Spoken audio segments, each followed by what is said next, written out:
And so, I mean, people are acting like this dude is just, some, over 35 pickup dude on Sundays at Folsom Lifetime. No, this guy got skills, man. He's a McDonald's All-American. He's competing at this level. He looked good yesterday, so I was happy for him. Good. Yes. And I know you've been telling us, hey, keep an eye on him. The one thing that I had a problem with, and it wasn't him, but Coach J.J. Redick gave him a hug. I don't know why that really bugged me. I don't think a lot of guys in, second-round picks playing in Summer League are getting hugs from their coaches, but I don't know why. It's just a Laker thing. Yeah, I don't know why that bothers you. Bronny, that's so great. JJ and Bronny been friends, and he's known him since he was a kid. I mean, see, this is the issue I have with Bronny James, and it has nothing to do with him. It has the way people react to him and his dad and everything. Yeah. The guy I was sitting with yesterday is like, oh man, he was openly rooting against Bronny, and it's like, my gosh, like what are we doing? I don't understand why this kid, is for some reason rubbing people the wrong way so badly. Like, people are openly rooting for this guy to fail, and then he daps up his coach, gives him a hug, and we know his dad and JJ are good friends, and so I think we're reading too much into everything this guy does. Did you ask your friend why he? Maybe you didn't, but did you ask him, hey, what's up? Why do you feel that way? Maybe he had a really good reason. Nah, he's just a hater. He's just a hater. That's all it is. You don't know Bronny from Adam. The thing that he did say is he feels like Bronny's taking a spot from a more deserving person. Mm-hmm. What are we talking about? Like, is the guy that was drafted 45th? Could he also be taking a spot from a more deserving person? The guy that was drafted 50th? What about the guy that was drafted 60th? Could he have been taking a spot? Just because it's Bronny James, right? I'm telling you that it's just it's too much scrutiny, I think, for this kid. But the guy who's drafted 60th, obviously, whoever wasn't drafted by his dad. So that's some of it. It's not just hate. No, but it's just like that's not fair, and so that's one of the issues people have. It's not just you're hating. No, it's like you're trying to stand up for what you think is fair about sports. Let me ask you this though: What if the Lakers actually think he's a good player? Then then it wasn't nepotism. Exactly. There we go. So we don't know. It's people are acting like Bronny's trash or he's garbage or can't play the game, and it's just not true. He had a down season at USC, coming off a heart issue.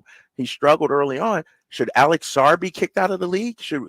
Did he take a spot from somebody more deserving? He was 0 for 15 from the field the other day. And I know we'll see him. I think he's playing today against the Kings later today at 4:00. But it's just, I just think, when you have the James name and when LeBron's your dad, and it's just like LeBron himself, everything is scrutinized to the umpteenth degree. Oh, yeah. LeBron tweets a moon emoji, and we're all trying to decipher what does that mean. He's trying. It's just too much, man. But he knows that. And check this out right here. Somebody from the 279. I want him to fail because he didn't deserve the spot. He doesn't deserve the money. He hasn't earned anything. Bronny is big trash. You see what I'm talking about? Like, why are people so upset about this? Mm-hmm. Why are people so upset? How come people aren't like I said, aren't upset? You look at Vivek and his family. You look at, Danny Ainge and his family. You look at, Wick Grossman. People aren't, but because it has to do with LeBron James, everything is just multiplied and magnified. It's just too much, man. I'm just like, leave this kid alone. Let him do his thing. Does that mean that before you leave Vegas, and I think this is your last day, if I'm not mistaken, are you going to be legally placing a bet on Bronny James to win Rookie of the Year? Because if you are, get in line. More bets have been placed on Bronny James to win Rookie of the Year than any other player at multiple sports books. He's attracted nearly 1 in 4 of the bets placed on Rookie of the Year at ESPN BetMGM reported taking a $1,000 Rookie of the Year bet on James at 250 to 1 on July 6th from a bettor in Ontario. DraftKings said only Zach Edey had attracted more money wagered than James in its Rookie of the Year market. So you're going to get some of that action, Drapes? Well, first of all, I can't bet legally, because I'm an NBA employee. But second of all, get Jay to do it. Get Jay to do it. Yeah. No, I mean that's like the dumbest bet out there. Like the dude won't even get an opportunity to play, because he's not ready. Like, why would somebody? That's a waste of money. You know what I mean? Like, and the fact that fans, it's just the LeBron James, hype machine and the Lakers and everything like that. There is zero chance this dude wins the Rookie of the Year. And so it's like the worst bet you can make in the NBA this season. Jeff Sherman is the vice president of risk and lead NBA odds maker for the sports book, the Superbook in Vegas. He said the interest on Bronny James props has been solid. He said, we're doing more handle on Summer League than in previous years, most notably in live wagering. So people are gambling up a storm on Summer League, which is in and of itself is interesting. It's funny. I was looking up because the NBA is talking about expansion. I was looking up the history of the Vancouver Grizzlies yesterday, and I didn't remember this. One of the issues when the NBA put a team in Vancouver was people there were allowed to legally bet on basketball, and the NBA said, whoa, whoa, whoa. Can you imagine this? The NBA said, if we're going to put a team there, no wagering. And now the NBA is bending over backwards. We want more wagering, more wagering. We want people to wager on their phones during games. It's just funny how far we've come or fallen, depending on how you look at it. Yeah, it is, man. It's society is. I mean, I'm walking around out here in Vegas, and people, are coming up to me trying to hawk. Hey, man, do you do sports betting? Come over here. Like it's ridiculous, man. Like it is huge. I will say after the show tonight, I'm gonna run to my spot, Circa. Their sports book is pretty sweet, and I'm gonna bet 100 on my Eagles to win the Super Bowl. I'm definitely doing that. And so, but otherwise, I'm not betting sports too much. But I'll bet on my Eagles. I might even bet the Phillies too. Phillies look decent. So. Why would you throw money away like that? Why would you? We're your friends here. We don't want you to. Why would you do that? Why would you take $100 and just dump it down in the toilet or something? Why would you do that? See, I'm about making money, Whitey, and so. Even if they were the favorites, I probably wouldn't do it because the payoff isn't, you know what I mean? They're probably the 5th, 6th, 7th choice. I might be able to, good value on the Eagles because I do think they're extremely talented. So, and it's my squad. Come on, big fella. I'm trying to move the needle so the Eagles can get some love. How about this from Mike Nussbaum? Getting back to Bronny for a moment on the chat. I'm pulling for Bronny, but the thing that I don't understand is why he would let his son, LeBron, why he would let his son take all this ridicule. He had to know deep in his heart that he wasn't ready. What do you think of that, Drapes? Mike Nussbaum's upset. Good comment there, Mike. Yeah. I don't know if he did. I feel like, when you're a parent, you view your kids, differently than the rest of society. We see it on the youth sports level. How many parents are upset and yelling at the coach when their kid isn't getting playing time or something like that? I think when you look at it as your kid, you sometimes sort of get blinded. I will say this, he was introduced yesterday and he was the last player introduced in the starting lineup. I mean, and the crowd went crazy. Like it's a phenomenon now. And, what it's creating is people who are betting on him for Rookie of the Year, who are praising him, but it's also creating haters as well. And, it's almost, and don't take this out of context, because I know people jump on me when I say this. It's almost like Caitlin Clark. Like the attention is so much that it's creating haters by people who hate the attention that she's getting. And Bronny's creating so much attention that it's, to Mike's point, it's creating haters of him, and the kid hasn't even done anything. I'll give him credit. After the game last night, he was asked about how he's keeping his sanity or dealing with it. He said, man, it's a lot. He said, it's a lot. I'm just, it's tough to keep my head in the right place, but he said, that's just all part of it. And I just got to deal with it. So at least he understands that. I'm sure LeBron has spoken to him about that. He also said, as I'm sure you know, that he took his dad's advice. He says his dad told him, stay aggressive. So as he struggled to make a 3-point shot 0 for 15, said LeBron told him just stay aggressive. He said that's what he did. So I'm just kind of glad for him, because I can imagine how relieved he felt after last night.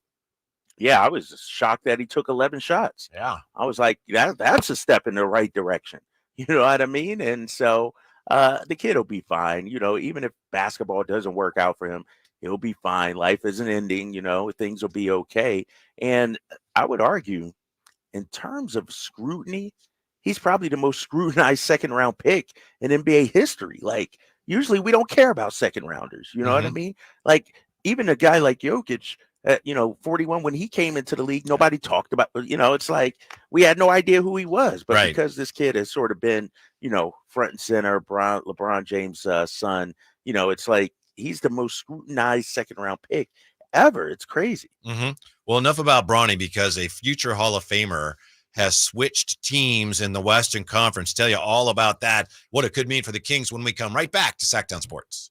Subscribe to Sactown Sports on YouTube and watch the Carmichael Dave Show with Jason Ross, Stiles and Watkins, and the Drive Guys. Live Monday through Friday from 6 to 6. Plus view archive shows and exclusive content. Subscribe at youtube.com/Sactown Sports. Golf to Go is brought to you by the Hagen Oaks Golf Super Shop. Here's Frank LaRosa. 101 years ago, the owners of the Field and Flint Company gave its workforce the opportunity to name an exciting new shoe that was different from anything being manufactured then. The company would reward the person who came up with the best name, a generous $50 reward.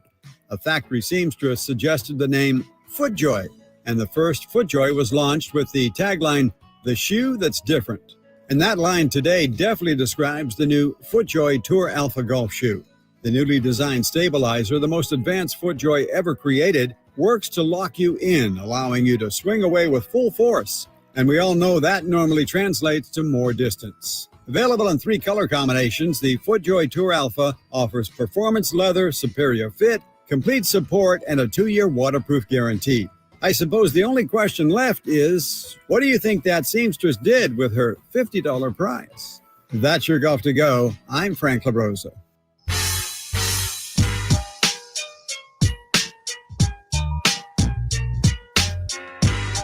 Live and local. Live and local.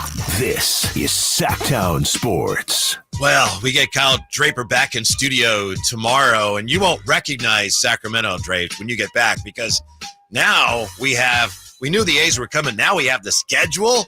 The A's are going to be playing in Sacramento next year, and we have the schedule today. So it's just, it's transformed the whole city, the level of excitement over that. No, I'm with you, man. I'm seeing people on social media. People are, circling July 4th weekend next year when the Giants come to town. I think it was May or June. I need to look back at the schedule. I think my Phillies and the Yankees come to town as well. And so I feel the excitement, at least for me. Yeah. I'll be at a few games next year. I'm going to call, keep it real. I'll be there a few times. The only weird thing, well, there's lots of weird things about this whole situation, but one of the odd things is schedule is out, but we don't have game times yet. So, we've talked about how baseball's trying to figure out a lot of this with the temperatures in Sacramento and day games, night games. So the schedule's out. We just don't have the game times yet. I'm not sure when we should be expecting those, but that's a minor detail. It seems real now. March 31st, the Cubs are taking on the A's in Sacramento. Yes, and did you see their video they put out? I shot it in the text exchange. The A's announcing, like it was all Sacramento. You got Tower Bridge, you got Midtown, you got, the Sacramento River. Like it was all Sacramento, and it made it feel real to me. Like, oh my God, this is actually happening. And so I thought they did a good job with that, man. Is making it feel like Sacramento's team. And I know people in Oakland, are probably seething right now and are upset right now. But, from a Sacramento standpoint, it's exciting. Mm-hmm. Did you happen to see their plan for keeping the artificial turf as cool as they can? No, it wasn't. I hadn't seen this. My wife, Sheena, was telling me about it. She saw some on the news, and I think it came out a couple of days ago. Apparently, they're going to have a cooling system under the turf, which, as I understand it, would be like pipes with water running under the turf, which keeps it, cooler than 130 degrees or whatever. So you don't have people's shoes melting off. So, I mean, I give them credit. Every time a problem pops up here, they've got, somebody figures out something. So I just never even thought of that before. Yeah, and something like that has to be done, right? I mean, with the artificial turf, and we had 20 days or over 100 or whatever it's been. Like it's just been insane in the city of Sacramento, and so they're trying, man. And I would imagine, take the Oakland A's, the organization, put it on the top shelf or the bottom shelf, but Vivek, the Kings organization, city leaders, like they're going to bend over backwards to try to make this work as best as possible. Mm-hmm. Like they want when the A's to come to Sacramento to make sure it does not fail, make sure it doesn't become a laughing stock around the league. And so they're working, I know around the clock. And so they're going to think of everything to try to make this work next season. Yeah. I really wonder to what extent how well attended the games are next year will determine anything. That's kind of how it's being presented. And I'm sure there's some truth to it. I'm just not sure how much, where we want to support the team. If we support the team, we could get a team. I still think the only team Sacramento has a chance of getting is the A's. I think it hinges more on what happens in Vegas than it does on how well attended the games are next year. I could be wrong, but that's my view of it. I think that's the reality. Did you say you think it's more about what happens in Vegas versus whether people attend or not? People are going to attend. Yeah, there's going to be some decent crowds. There might be some that aren't so great, but I think Sacramento can support the team. It's going to depend on what happens in Vegas, I think. No, you're right. You're right. And first of all, it's not a massive ballpark by any stretch of the imagination. Sacramento supports the River Cats now. And I do think, the novelty of it, especially early on, people want to come, Major League Baseball is here. Let's go check it out. And then you look at the schedule, I mentioned the Phillies coming in May. You got the Yankees. I mean, there are a number of good teams, the Padres, coming to town, number of good teams with star power that I think fans will want to see in person. Yeah, that's April 7th, 8th, 9th for the Padres, by the way. Not that I was checking. Meanwhile, we've been talking about Western Conference winners, losers this offseason. One of the teams that we've been saying, whoa, they did not have a very good offseason. They made a significant move today. It's actually a 3-team deal. So the Clippers and the Jazz agreeing to a sign-and-trade deal involving Russell Westbrook. And he's expected to join the Nuggets after Utah waives him and buys out the remainder of his contract. This all according to Woj. So the Clippers will end up with Chris Dunn from the Jazz for Westbrook, a second-round draft pick swap, and cash. And so it looks like the Denver Nuggets, they lost Reggie Jackson, they lost KCP. Looks like Russell Westbrook will be on his way to the Nuggets, Drape. So have the Nuggets saved their offseason? What do you make of that?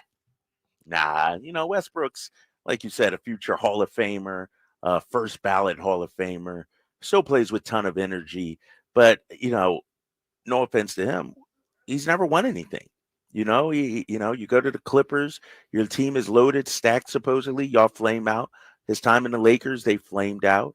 OKC, Houston, wherever you want to name it, And so I think at this stage of his career, Westbrook is probably at best a 7th or 8th man on a championship level team. You know what I mean? I don't think he's a top 3, top 4, top 5 guy on a team to contribute to a championship.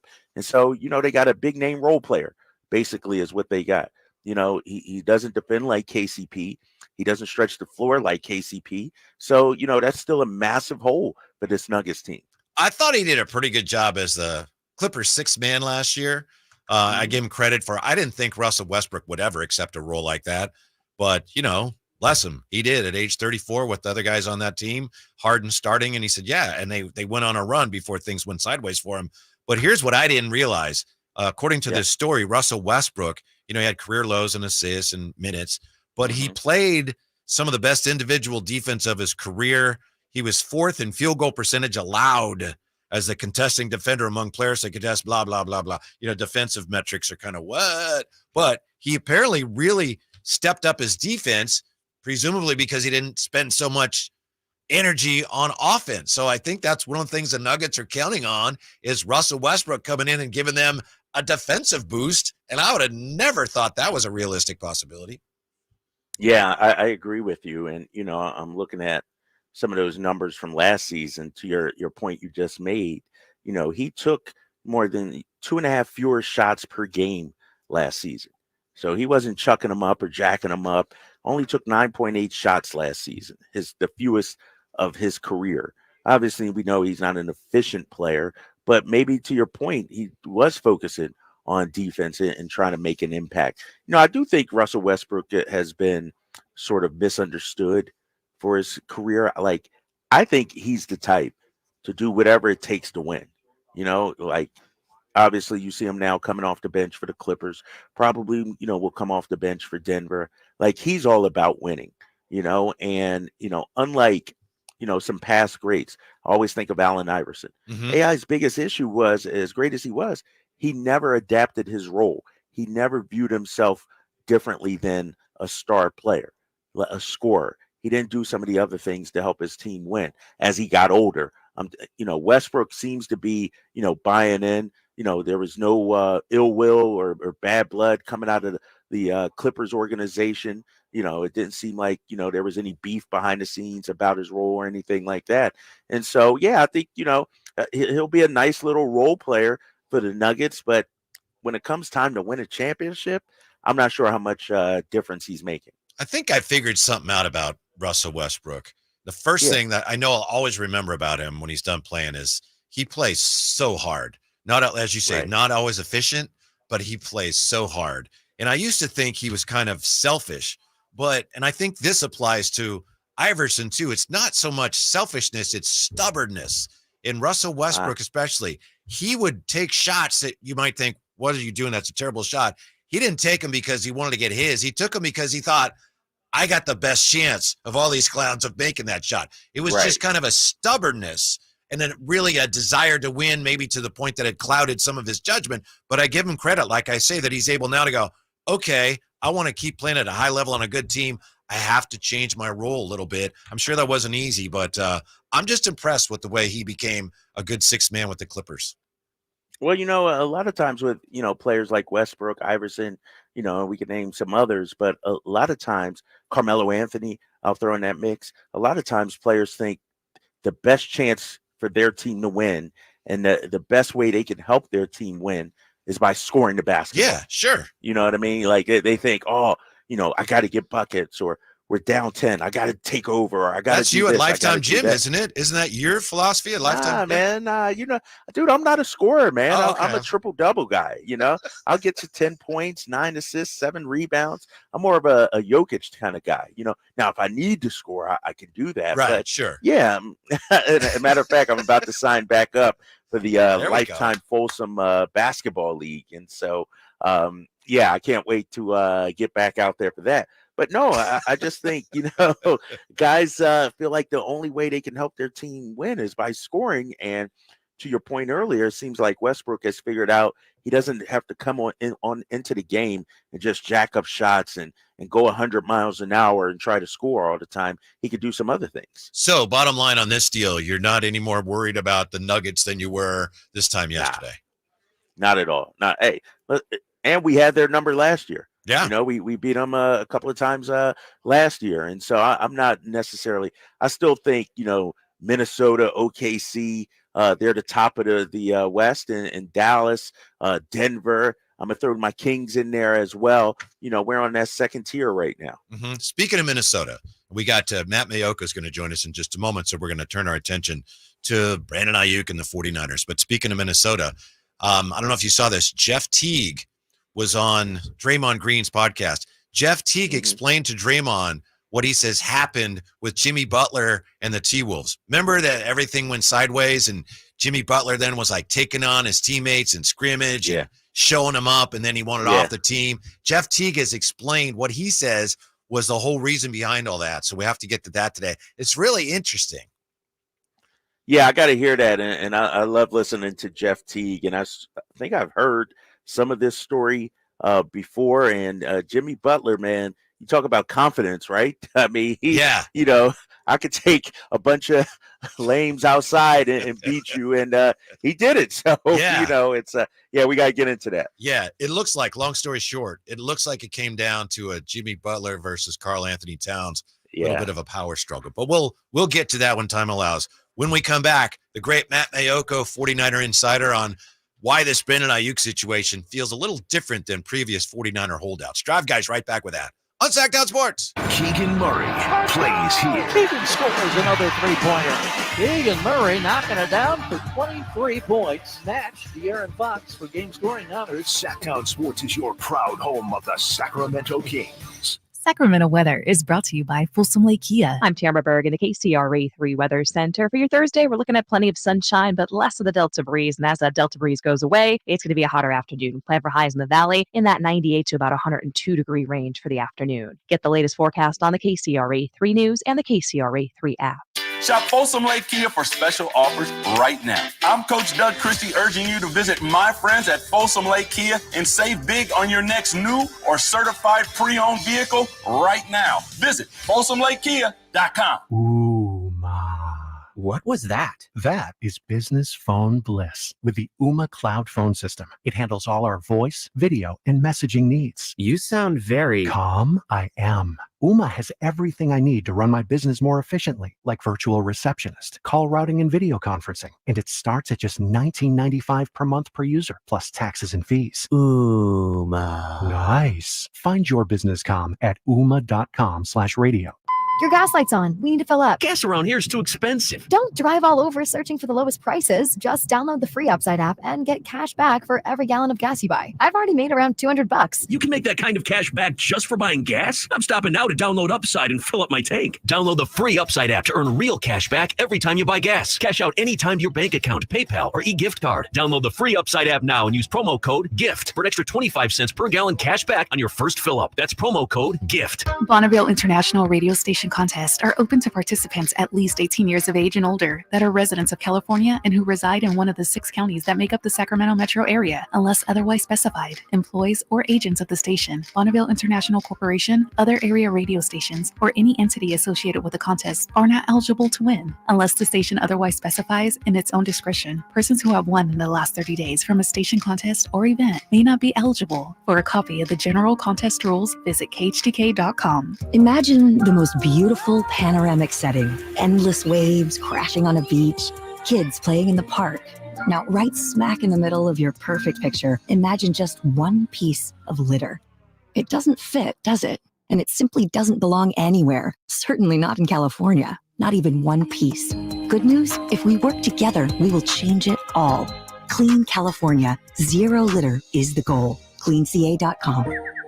Big O Tires proudly sells our own brand of innovative newly designed tires, like the Bigfoot AT2 with improved all-terrain traction, and the Legacy All-Season Plus that keeps you on the road in any weather, with every set backed by our ProTech Plus warranty. And right now, get $80 to $100 instant savings on 4 select in-stock Big O brand tires with installation purchase. Now through July 28th.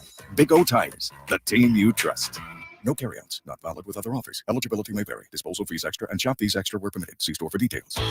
Summers are for Sacramento Rivercats baseball. Your Rivercats are home this weekend, which includes the fan favorite Star Wars night on Saturday, July 20th. Bid on limited edition Star Wars jerseys and meet your favorite characters throughout the game. Elevate your experience with the VIP home plate tailgate while tickets last, and stick around postgame for a Star Wars-themed fireworks spectacular. For more details and to purchase tickets, visit rivercats.com. 18 number ones. What was I thinking? Countless ACM and CMA awards. Sold out world tours. And now, Dierks Bentley is coming to Sacramento for Country in the Park 2. September 28th at Hart Health Park at Cal Expo with Parmalee, Dasha, Kelsey Hart, and more, plus line dancing, food trucks, and more. Tickets available now at CITVFest.com. Brought to you by McKee Brothers Plumbing, Rooter, and Heat, and Dawson Oil Company. Hey, it's Carmichael Dave inviting you to make the switch to electric this spring and save big with American Energy. Stay ahead of the spiking energy bills this summer with up to $9,000 in rebates on a new ultra-high efficiency comfort system. American Energy is providing huge rebates from SMUD as well as spring specials by installing one of many incredibly efficient AC options available to you right now. Get rid of those fluctuating gas bills in the winter and switch to year-round all-electric with American Energy. Let them perform a free in-home energy efficiency analysis and see where they can help you save for the warmer months ahead. These guys are the best. Been serving the greater Sacramento area since 1981. A+ from the Better Business Bureau. Learn more by calling 916-520-9990. That's 916-520-9990. Call 916-520-9990 now.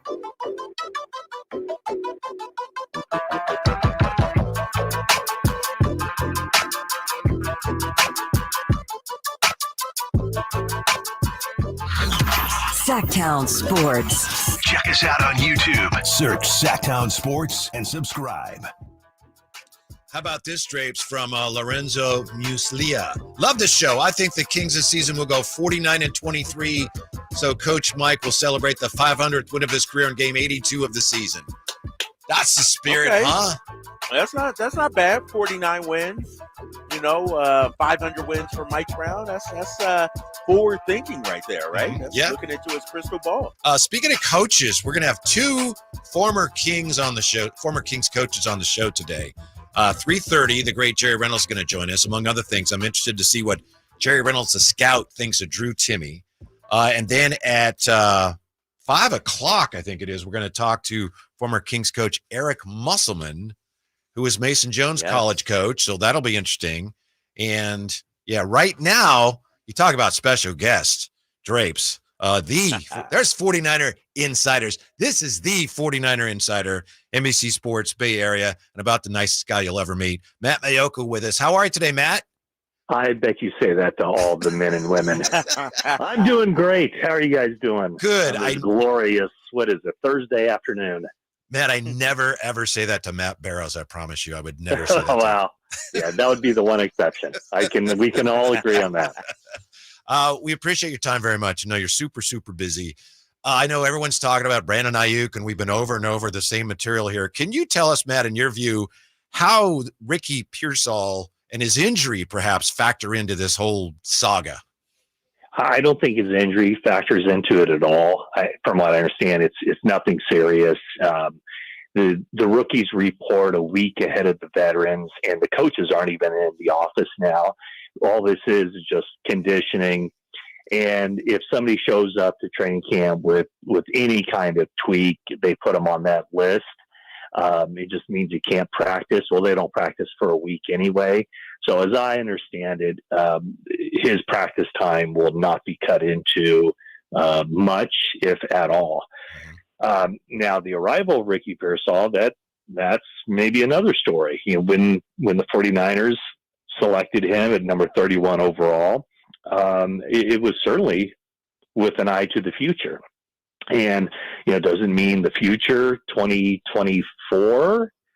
I don't think so. I think that as much as they liked him, obviously they liked him a lot to draft him where they did.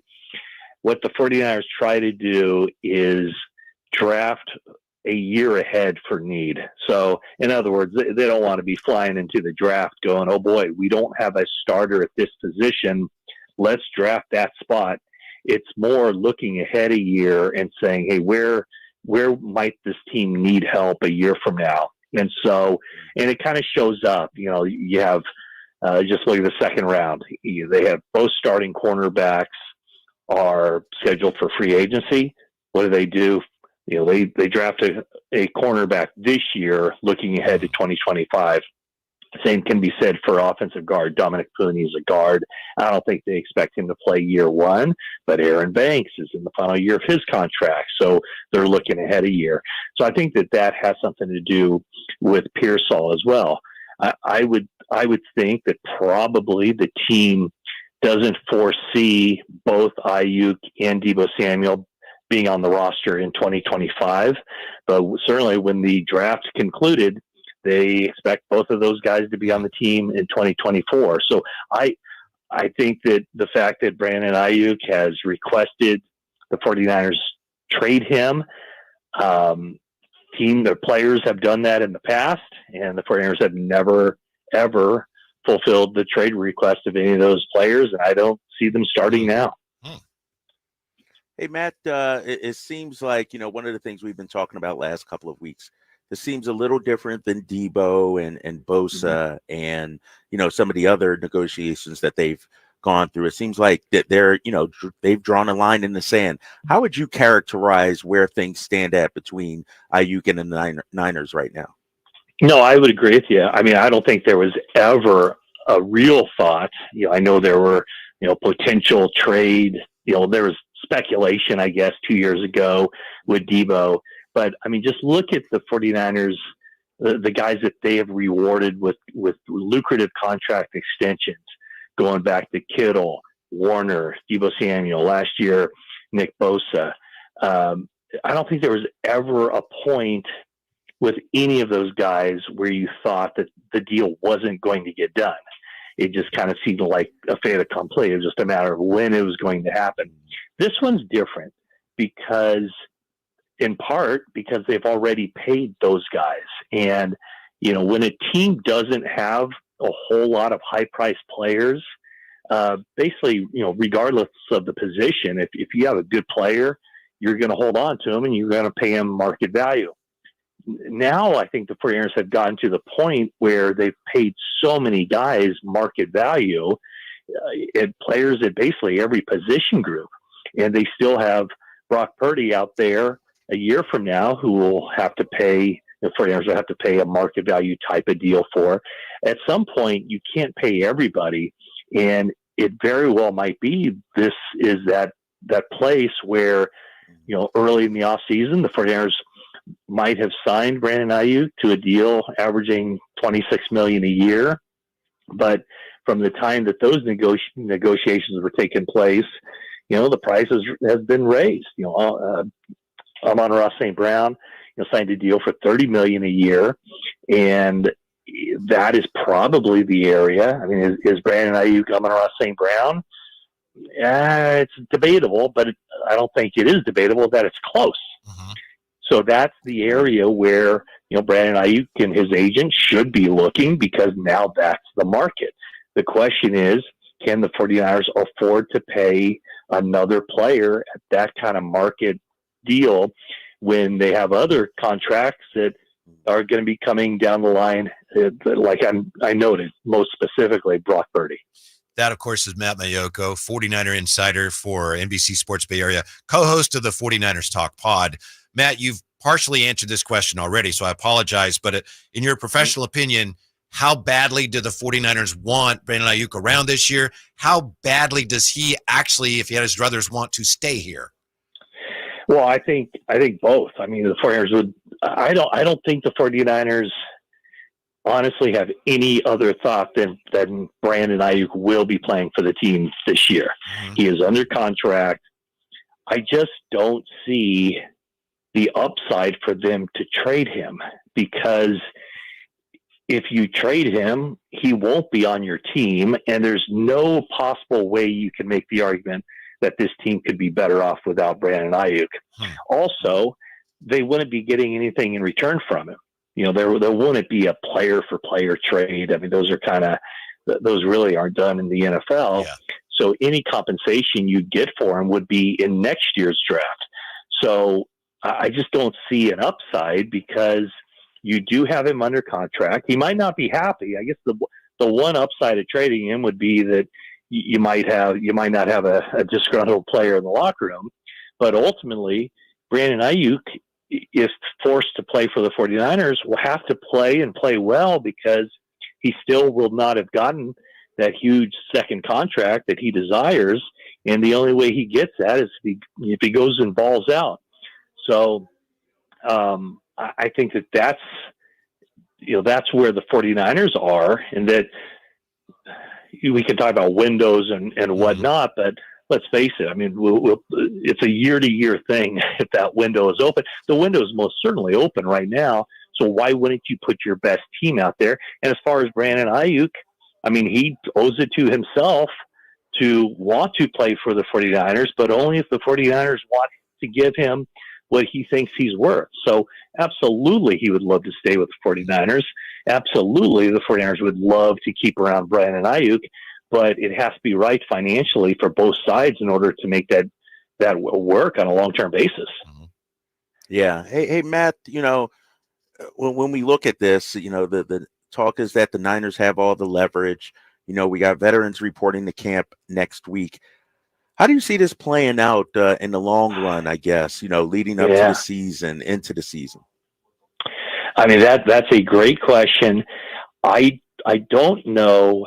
Well, here's, I guess, in the big picture, I would fully expect Brandon Aiyuk to be on the 49ers this season. What that looks like, I don't know. Can the sides reach a deal that satisfies Brandon Aiyuk? Yeah, it's definitely possible. I don't think it's as, if you'd asked me right when the season ended, I would have said, oh, it's going to happen, no question. But then certain things happen along the way. The wide receiver market continues to explode. 49ers select a wide receiver in the first round. They signed Juwan Jennings to a 2-year extension at a pretty good price.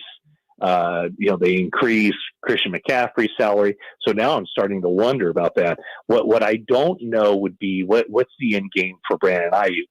Right. I would assume the 49ers don't trade him for the reasons I just outlined. So what does Brandon Aiyuk do? Does he report for training camp? Does he do a hold in where he's in camp so he can't get fined, but yet he doesn't practice? And at some point, I know that John Lynch and Brandon Aiyuk's agent are basically best friends. At what point does John Lynch just say, hey, as a friend of yours, this contract is not going to happen. So Brandon needs to get on the field because he needs to have a good season, not just for the team, but for himself and his long-term security. So I don't know what happens if Aiyuk sits out, if he holds out, at what point he reports. Does he report right before the start of the regular season? Does he? And I think he would, because basically every game he misses would be, roughly $800,000 that he can't get back. So I do expect Aiyuk to be with the team. I just don't know how it's going to look to get to that point. Matt, we appreciate your time very much. He's the base go-to guy for 49er information. He and our friend Jennifer Lee Chan, Matt Maiocco. Before we let you go, I got to ask you, you reminded me of something when you talked about how the 49ers will draft for need a year ahead of time. Man, I try to shop that way and I can't. It's like I'm always like, oh, I need to go get something now. I should have bought that last week. I can't do it. How about you? Well, we're talking about perishables and non-perishables. I would say if you're going to the produce section, don't shop a week ahead of time. Right. Unless you're buying. And then the other thing is, don't ever buy green bananas. Never. Don't do it. For any reason. It's not worth it. See, he's got the best information. Thanks, Matt. It's great to catch up with you. We'll talk to you soon. Thanks, guys. Oh, boy. There you go. Are you feeling more optimistic or less optimistic, Drapes? No, I'm less optimistic for Brandon Aiyuk, and he's going to get the contract that he wants. But I've always been optimistic that he's going to report at some point. Yeah. Might not be next week, might be in 2-3 weeks, but eventually he's going to have to come into camp, right? Yeah. Meanwhile, as promised, we're going to catch you up on the whole saga of where it all went wrong for Jimmy Butler and the Minnesota Timberwolves. What really happened there? That's coming up next year with the Drive Guys on Sactown Sports. Trying to find out where to catch your favorite team's games? Are you a fan of the Kings, Niners, and the NFL? Well, Sactown Sports has you covered. Touchdown! San Francisco! It's all on his shoulders. Fox rocks. He fires for the win. He's got the triple. Catch all your Kings, Niners, and NFL games all year long on Sactown Sports and SactownSports.com. Did you know about 1/3 of our lives is spent sleeping? Hi, this is Franklin Rosa with a word about Naturewood Home Furnishings. If we're going to spend that much time in our bedrooms, then our bedrooms ought to reflect our personalities. I remember many weekend mornings when our kids would jump into our beds trying to coax us to start our days more on their schedules than ours. Naturewood Home Furnishings' huge bedroom sale is here, and there's no better time to find the perfect accent piece for your bedroom, or even better, to start fresh by designing your bedroom to fit your lifestyle. From a new mattress and foundation to dressers to nightstands to lamps and more. Naturewood Home Furnishings will help you create a space from simple to luxurious and anything in between. Just drop by and let Naturewood's team help you envision a bedroom fit for 1/3 of your life. Visit Naturewood Home Furnishings right now for this remarkable bedroom sale. Off Highway 50 at Hazel, look for the water wheel. Timmy, everybody. Great job. Next up for our 5th grade class recital, we have Samantha. 10 times better performance can make a big difference. Castrol Edge Motor Oil gives your engine 10 times better high-stress performance. Castrol Edge, better oil for maximum performance. Now through December 28th, Castrol Edge and Edge High Mileage Motor Oil are on rollback at Walmart. Claim based on sequence design test under high-load conditions versus API SP test limits.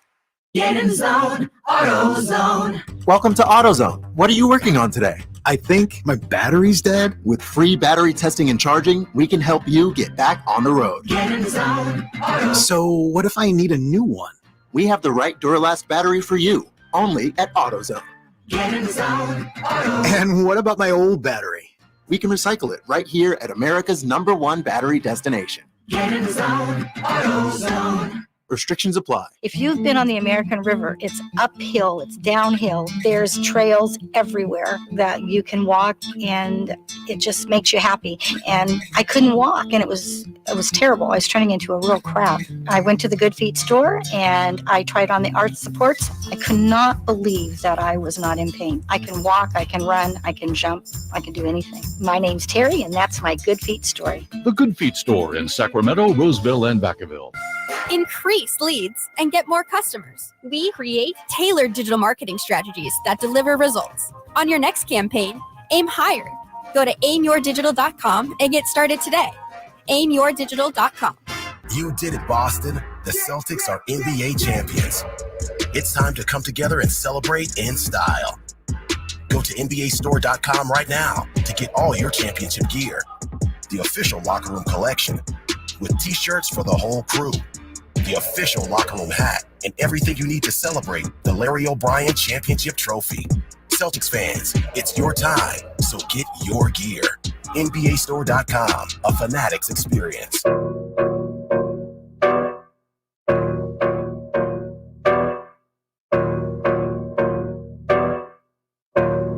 Live and local, it's the Drive Guys. Watch the show on youtube.com/Sactown Sports 1140. Or listen on the Sactown Sports app. Drapes will be back in studio with us tomorrow. All things go well. Drapes, what are you missing the most besides me? What are you missing the most about Sacramento? I'm missing my golf game, big fella. Yeah. You know, I'm not able to get out and golf. I didn't bring the sticks down here to Vegas. I know. I'm, you know, and so I'll probably play Sunday maybe or Saturday. I miss swinging the clubs. Yeah. I miss being in my bed too and getting sleep. Like I miss, you know what I mean? Like your boy is dragging, man. I'm struggling right now. I miss getting 8 hours at least, you know, and waking up and having my coffee and slowly moving into the morning. I feel like, you know, being out here in Vegas and burning both ends of the candle, I'm like, I'm just not myself right now, Whitey. Is there anything you can share with us about who you've seen or celebrities you might be spotting or even hanging out with? You know, how vibrant is the nightlife there these days for Kyle Draper, a guy like Kyle Draper? It is vibrant, but I will say this, you know, I'm a different kind of dude, Whitey. You know, when everybody is going left, I'm gonna go right. Sure. You know what I mean? Like I wanna be where the locals are, you know. I don't want to be where, you know, all the famous people are, the NBA parties and everything like that. So while they're all moving that way, I'm sliding off to, you know, exit stage left, if you will. Okay. Yeah. So I'm tired, man. I'm tired right now. Yeah. In other words, no celebrities want to hang out with you. That's kind of what I'm getting out of that. Oh, ouch. Well, I mean, ouch. I mean, what kind of celebrities are we talking? Like, I don't know. I just is JB Bickerstaff a celebrity? Sure. I'm seeing all kinds of people. I saw Larsa Pippen was there. You saw who? Was Larsa she? Pippen. Larsa Pippen. Real I'm Housewives of Miami. sort of I don't hang with the famous people, man.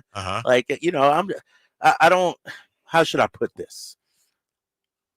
You know, instead of hanging with the owners and the VPs, I'm hanging with the ushers and the cleaning crew. You know what I mean? Like I'm more a man of the people, if you will, not up in here in these ivory towers. Yeah, that's not me. Gotcha. We'll be glad to have you back among the people of Sacramento. Thank you. Did you see this on YouTube right there? You What's see that? what my boy Derek Too Shifty says? No, I didn't. Please repeat that. Whitey is acting like Drapes isn't a celebrity? Exactly. There you go. Remember, I'm a celebrity myself. Mhm. You should be asking them, have they seen me? Yeah. Have they been hanging out with me? I'm the celebrity. Derek Too Shifty also says Drapes basically said his player comp is a bonus. So, we're not hearing from our boy Compio here either today. I don't know where Compio is. I think he was mad at me yesterday. Yeah, what happened? He was, and I don't even remember what happened. He said I called him a liar, and that wasn't because I think I said he was there for Wilt's 100th game and Babe Ruth's 714th home run as well, and so he got on my kid. Just kidding, right? Yeah, we just messing. I thought we had that relationship. Yeah. I hope so. We'd love to have him back. Thanks for being with us today on the radio, 1140 AM, and on YouTube, of course. Hit us up, 339-1140, 1-800-920-1140 on the text line or on the phone.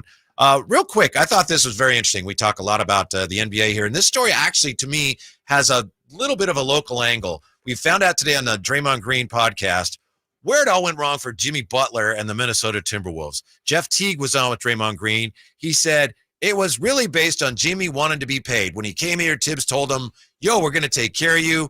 We're going to win, bro. We're going to be a top 5 seed in the West. We're going to shock the world. People don't believe me. Jimmy was like, I'm that good. And then it turned out they ended up, long story short, they ended up paying Karl Anthony Towns an extension before Jimmy got his, and Jimmy wasn't having it. He said he didn't like playing with Karl Anthony Towns and Wiggins. Wiggins was like, I'm fine with you. And then I guess Butler's like, okay, he's cool. But it looks like there was a kind of a butting of heads between Karl Anthony Towns and Jimmy Butler about whose team it was. And I mentioned the local angle, Drapes. It was right before he got traded to Philly. The Timberwolves were here in the old Arco, and they lost the game to the Kings, in which Jimmy Butler missed a couple of clutch free throws. He missed, I think, 2 of them in a row. Some people said he missed them on purpose to try to help force his way out of Minnesota. I couldn't believe that at the time, but there's still people who will tell you, oh, yeah, he missed those on purpose because he wanted out of there. Really? Yeah. Wow. I remember seeing it. Yeah, that's just I can't imagine Jimmy Butler doing that.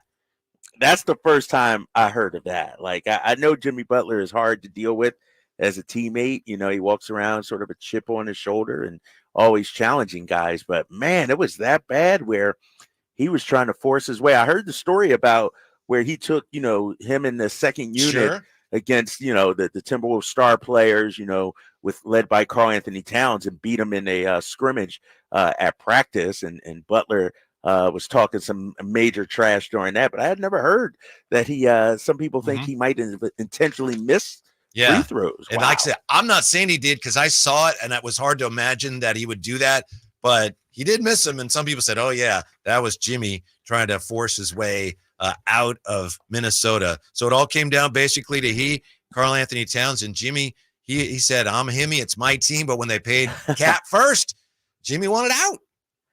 Yeah. Is Jimmy Butler a Hall of Famer? Yeah, I think so, without looking at his numbers. All right. And I remember just 2 days ago, we were looking at the Hall of Fame probabilities. Yeah. I think he's pretty high up there. I think he's got enough. Really? Yeah. What do you think?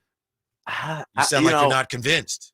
I'm not. And I got to do a little more research. Like, his best year, like his best moments came in the postseason, but he's a 6-time All-Star, 5-time All-NBA, 5-time All-Defense. Yeah, he's a Hall of Famer. Those, without even looking at the numbers, without even looking at the points scored or career average or anything like that. Once you're a 6-time All-Star, All-NBA, multiple times, I think you're in the Hall of Fame. Now, he's only got... It's crazy, though. Yeah. Real quick, Whitey, you know what's crazy about Jimmy Butler, as I'm looking at his numbers, he only has 14,934 career points. So he's not even in the 15,000 point, plateau yet. Like, usually 20,000 is like the magic number. You get to 20,000, you're in. It'll be interesting to see what happens with him, because the other accolades, he deserves it. But then you look at the points, it's like he's an 18-point per game career scorer. That's okay. Right. But is that Hall of Fame worthy? Yeah. TR says Butler too injured. I'd like to think that as more and more players get into the Hall of Fame, the bar is raised and it's harder to get in. But It does seem like especially because the Basketball Hall of Fame considers college, international play, high school, everything. It seems like it's easier, not easy, but easier to get into that Hall of Fame than it is to get into some others. They seem less discerning to me.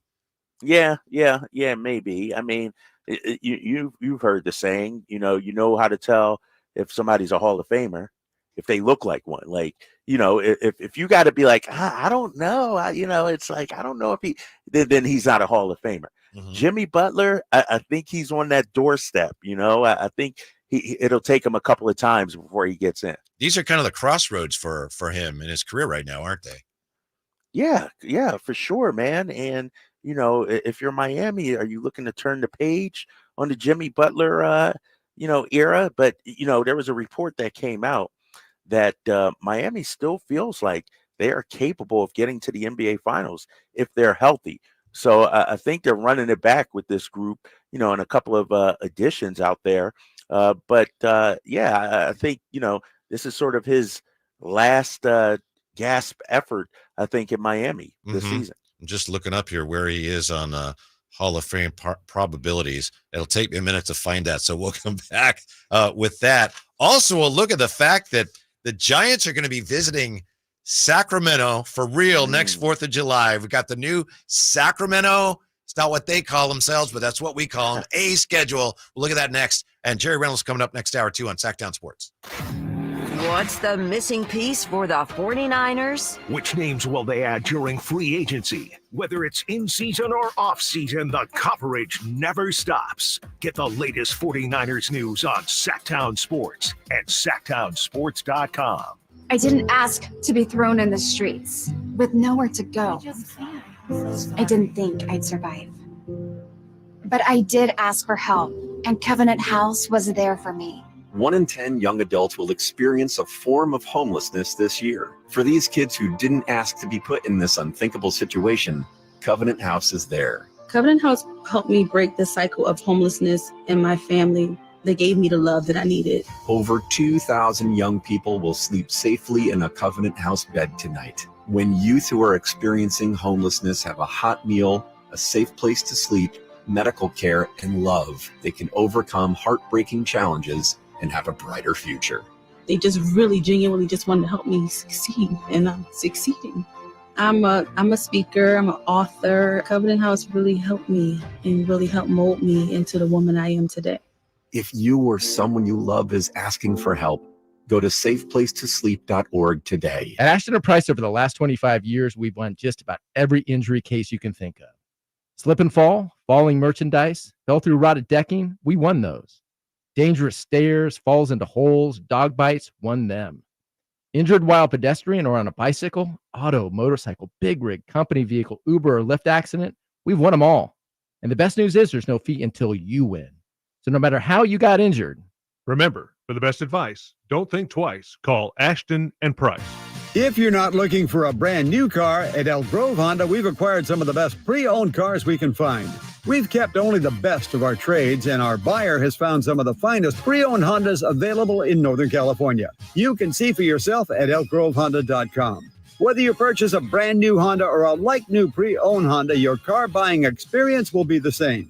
We have the right Honda at the right price. You'll find us in the Elk Grove Auto Mall, Highway 99 and Elk Grove Boulevard. I gotta get an Elk Grove Honda. Hey, get ready to rock, groove, and have a blast with the Sactown Sports live events calendar. We've got an unbeatable lineup of shows that you won't want to miss. First up is Songs and Stories from Mickey Dolenz of the Monkees, coming to the Crest Theater July 21st. It's Brett Young and Chase Rice at Thunder Valley on August 3rd. Plus, Jason Mraz and the Super Band will be rocking Thunder Valley on August 9th. Then head out of the heat to higher elevation for the Truckee Music Festival on August 9th and 10th, featuring Kip Moore and Sublime. And here's your Live Nation lineup. On August 4th, don't miss the Outlaw Music Festival at Toyota Amphitheater, featuring Willie Nelson, Bob Dylan, and John Mellencamp. On August 15th, catch Donny Osmond at Hard Rock Live Sacramento. Then on August 22nd, Creed Fisher takes the stage at Ace of Spades. And on September 10th, enjoy the timeless sounds of the Doobie Brothers at Toyota Amphitheater. Rounding out this rockin' lineup is the Lodi Grape Festival from September 12th through the 15th, featuring Joe Nichols and Smash Mouth. For information and tickets, visit grapefestival.com. And then stay tuned to Sactown Sports for exclusive updates and your chance to win tickets. From the Power Business Technology Toshiba Studios. KHTK AM Sacramento. KYMX HD2 Sacramento. Sacramento's official home for the San Francisco 49ers. Touchdown! San Francisco! Sactown Sports. With your leaderboard standings from the first round of the 2024 Open Championship.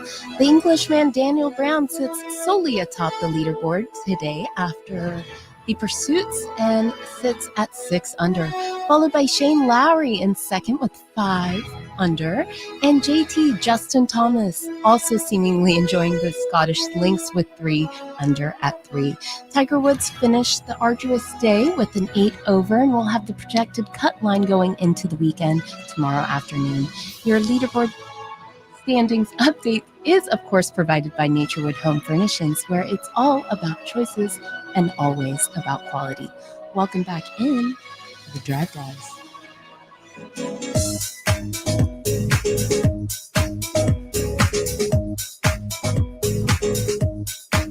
Your flagship station for the Beam Team, Sactown Sports. Oh, great job, Lassie. Simone doing the British Open updates. Great. What do you think of Simone? The job she did on the British Open updates.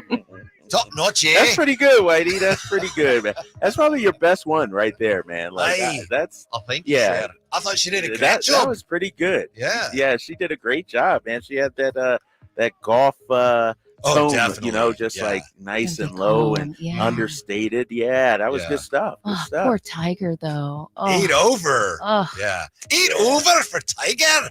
Oh, Eldrick. Gotta get out to the practice range, Lottie. I ain't gonna cut it. Yeah, you know, one time. Now that's your Irish accent, That's right? Scottish. That's No, it's Scottish. Scottish. Right. Scottish. All right. Aye. There it is. All right. Aye. Yeah. There you go. Yeah. One time I was golf was on TV, and my wife or one of my daughters turned on a radio station that was like an easy listening station. So watching golf, listening to easy listening, I almost went into a medically induced coma because it was just like, you know, there's just nothing going on there. I love golf, but it's not the most visually exciting sport. That's all.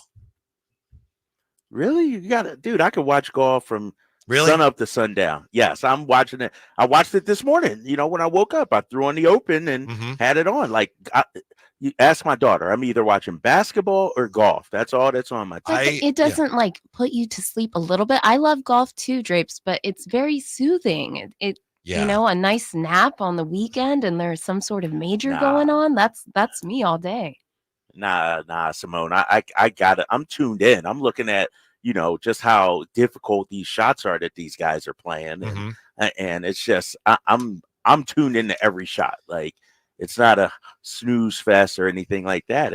I marvel at just how great these guys are, man. Yeah. Well, and you mentioned the two ends of the spectrum. You're either watching basketball, which is like, here we go, boom, boom, foul, or golf, and he's lining up the 8-footer, and he's got it.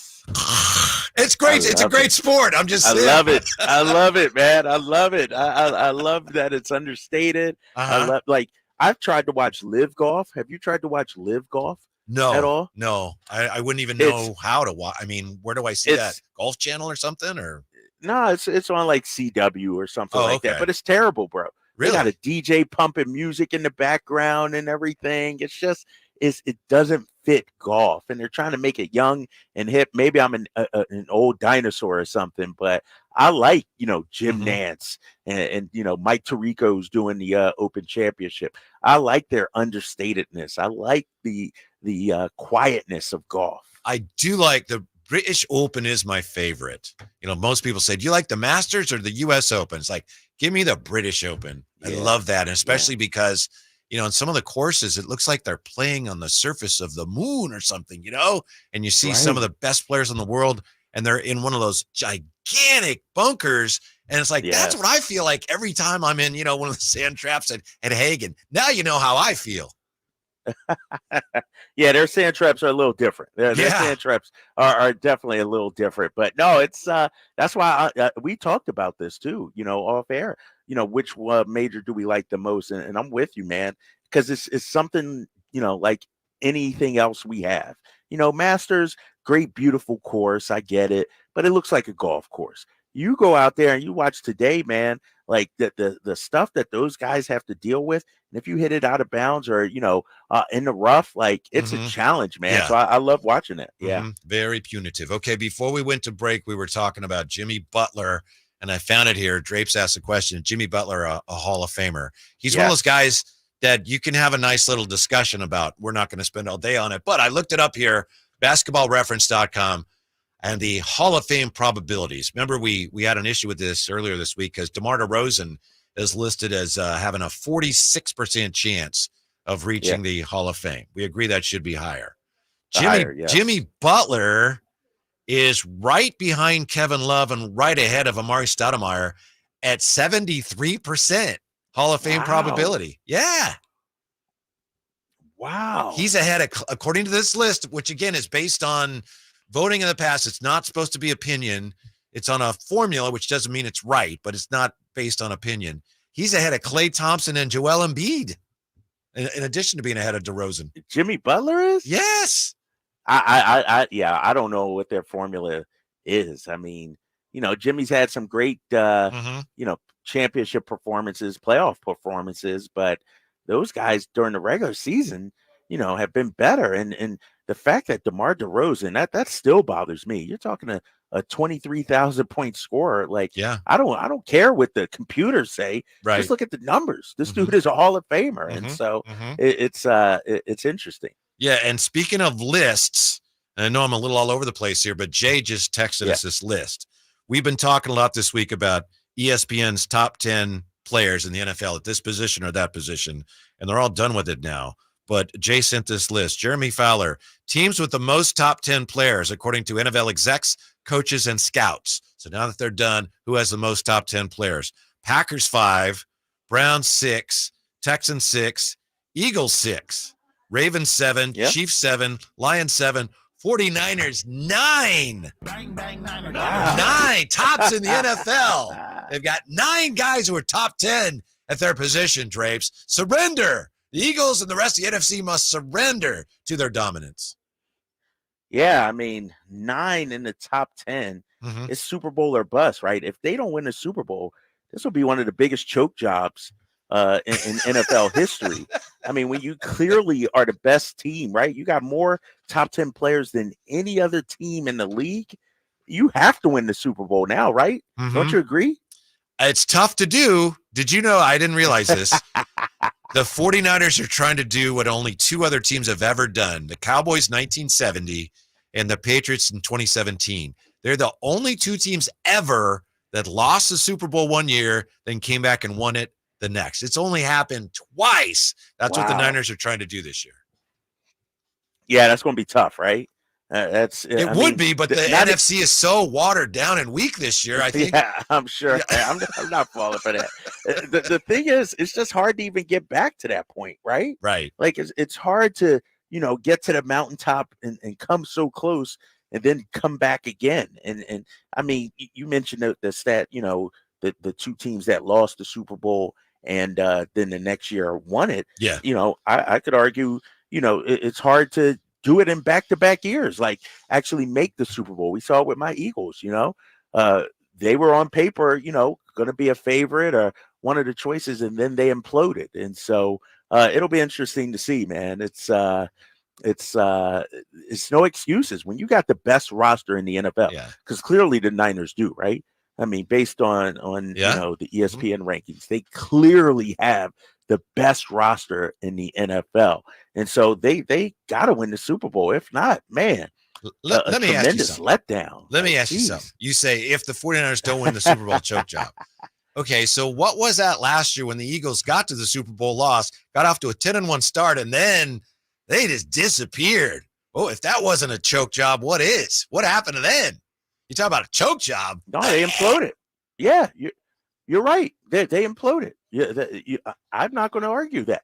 They imploded at the worst time. They were rocking and rolling, 10-1, looking good, and then it went pew, fell off a cliff. But I will say, the Eagles did not have the best roster last year. They were not the best team. The Niners were. I'll call it what it is. The Niners had the best roster in the NFC, and they came up short in the Super Bowl. Now they come back again with the best roster in the NFL. Like, you got to get it done eventually, right? Mm-hmm. You got all the weapons, and we talked about this last season, Whitey. If the Niners don't win once again, what more can John Lynch and those guys do?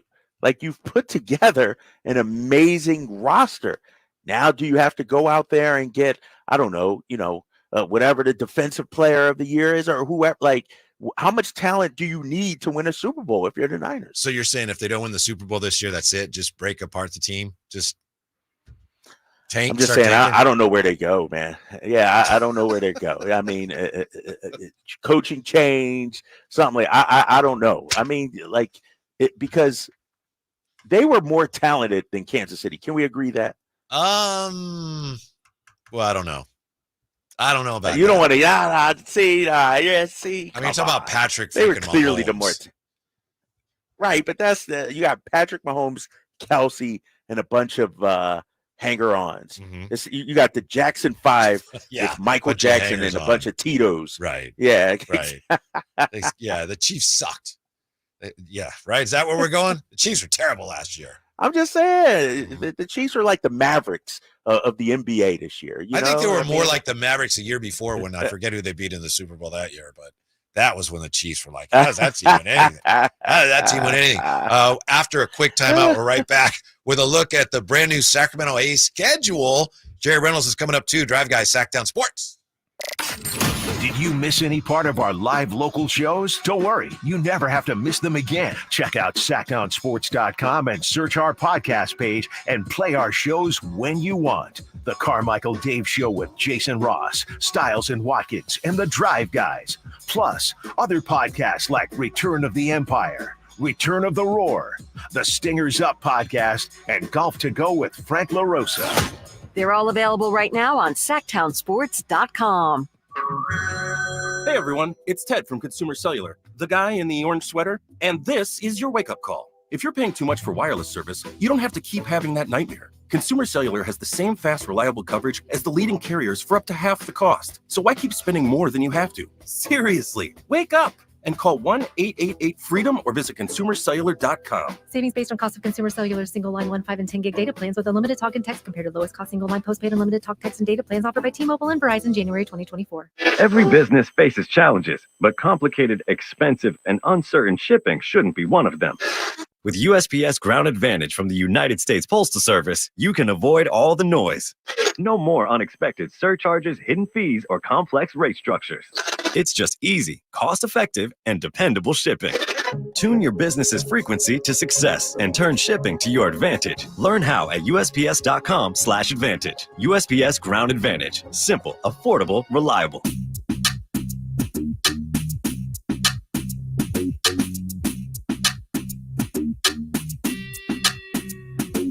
Your new home for 49ers football in the 916, Sactown Sports. First of all, thanks to CK916 correcting me. Whitey, he says Whitey was the Dolphins in 71. They lost, then won in 72. He says 72, 73 technically. Yeah, because the Super Bowl always takes place the year after. So anyway, thank you, CK, and my apologies. Very rare.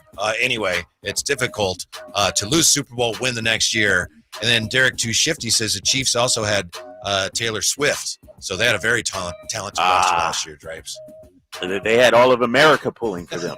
When you got all them Swifties, all of America pulling for them. Mm-hmm, mm-hmm. How excited are you now about the news coming out today? The Sacramento A's, I don't know if we can call them that. They've got the brand new schedule. So the Cubs will be opening the A season in Sacramento next year, March 31st. They're just on the schedule. It doesn't say Sacramento. Oakland just says ATH. And we don't know the start times yet. But how big of a day is today for Sacramento's baseball history? I think it's huge, man, because, when I saw the announcement on social media, it became real. Like, this is really going to happen. And breaking down the schedule and looking closely at the schedule. I mean, in the first 2 weeks, you got, we mentioned the Cubs, but you got the Padres and then the Mets back to back. Sure, you got the White Sox middle of the month. That's going to be who's going to go to that. But, just the fact that, in the month of May, you got the Yankees, you got the Dodgers. Well, that's on the road. You got the Angels, you got the Phillies coming to town. I mean, you got some big name teams coming to town, some star power. And then you look later, you got the Red Sox coming to town as well. Houston coming to town. And so it became real today. And, you talk about that July 4th weekend series against San Francisco. I mean, that's going to be crazy because, as you know, Sacramento, tons of A's fans, but also tons of Giants fans. And so it's going to be massive that weekend. I was reminded of, I can't remember exactly what year it was. It was around 1990, 1991. And Greg Lukenbill had a media conference at which he announced that he had sent out invitations to a couple major league teams that they had accepted an offer to have an exhibition game in Sacramento once the stadium was built. The stadium, as you may or may not know, was going to be adjacent to the Arco 2.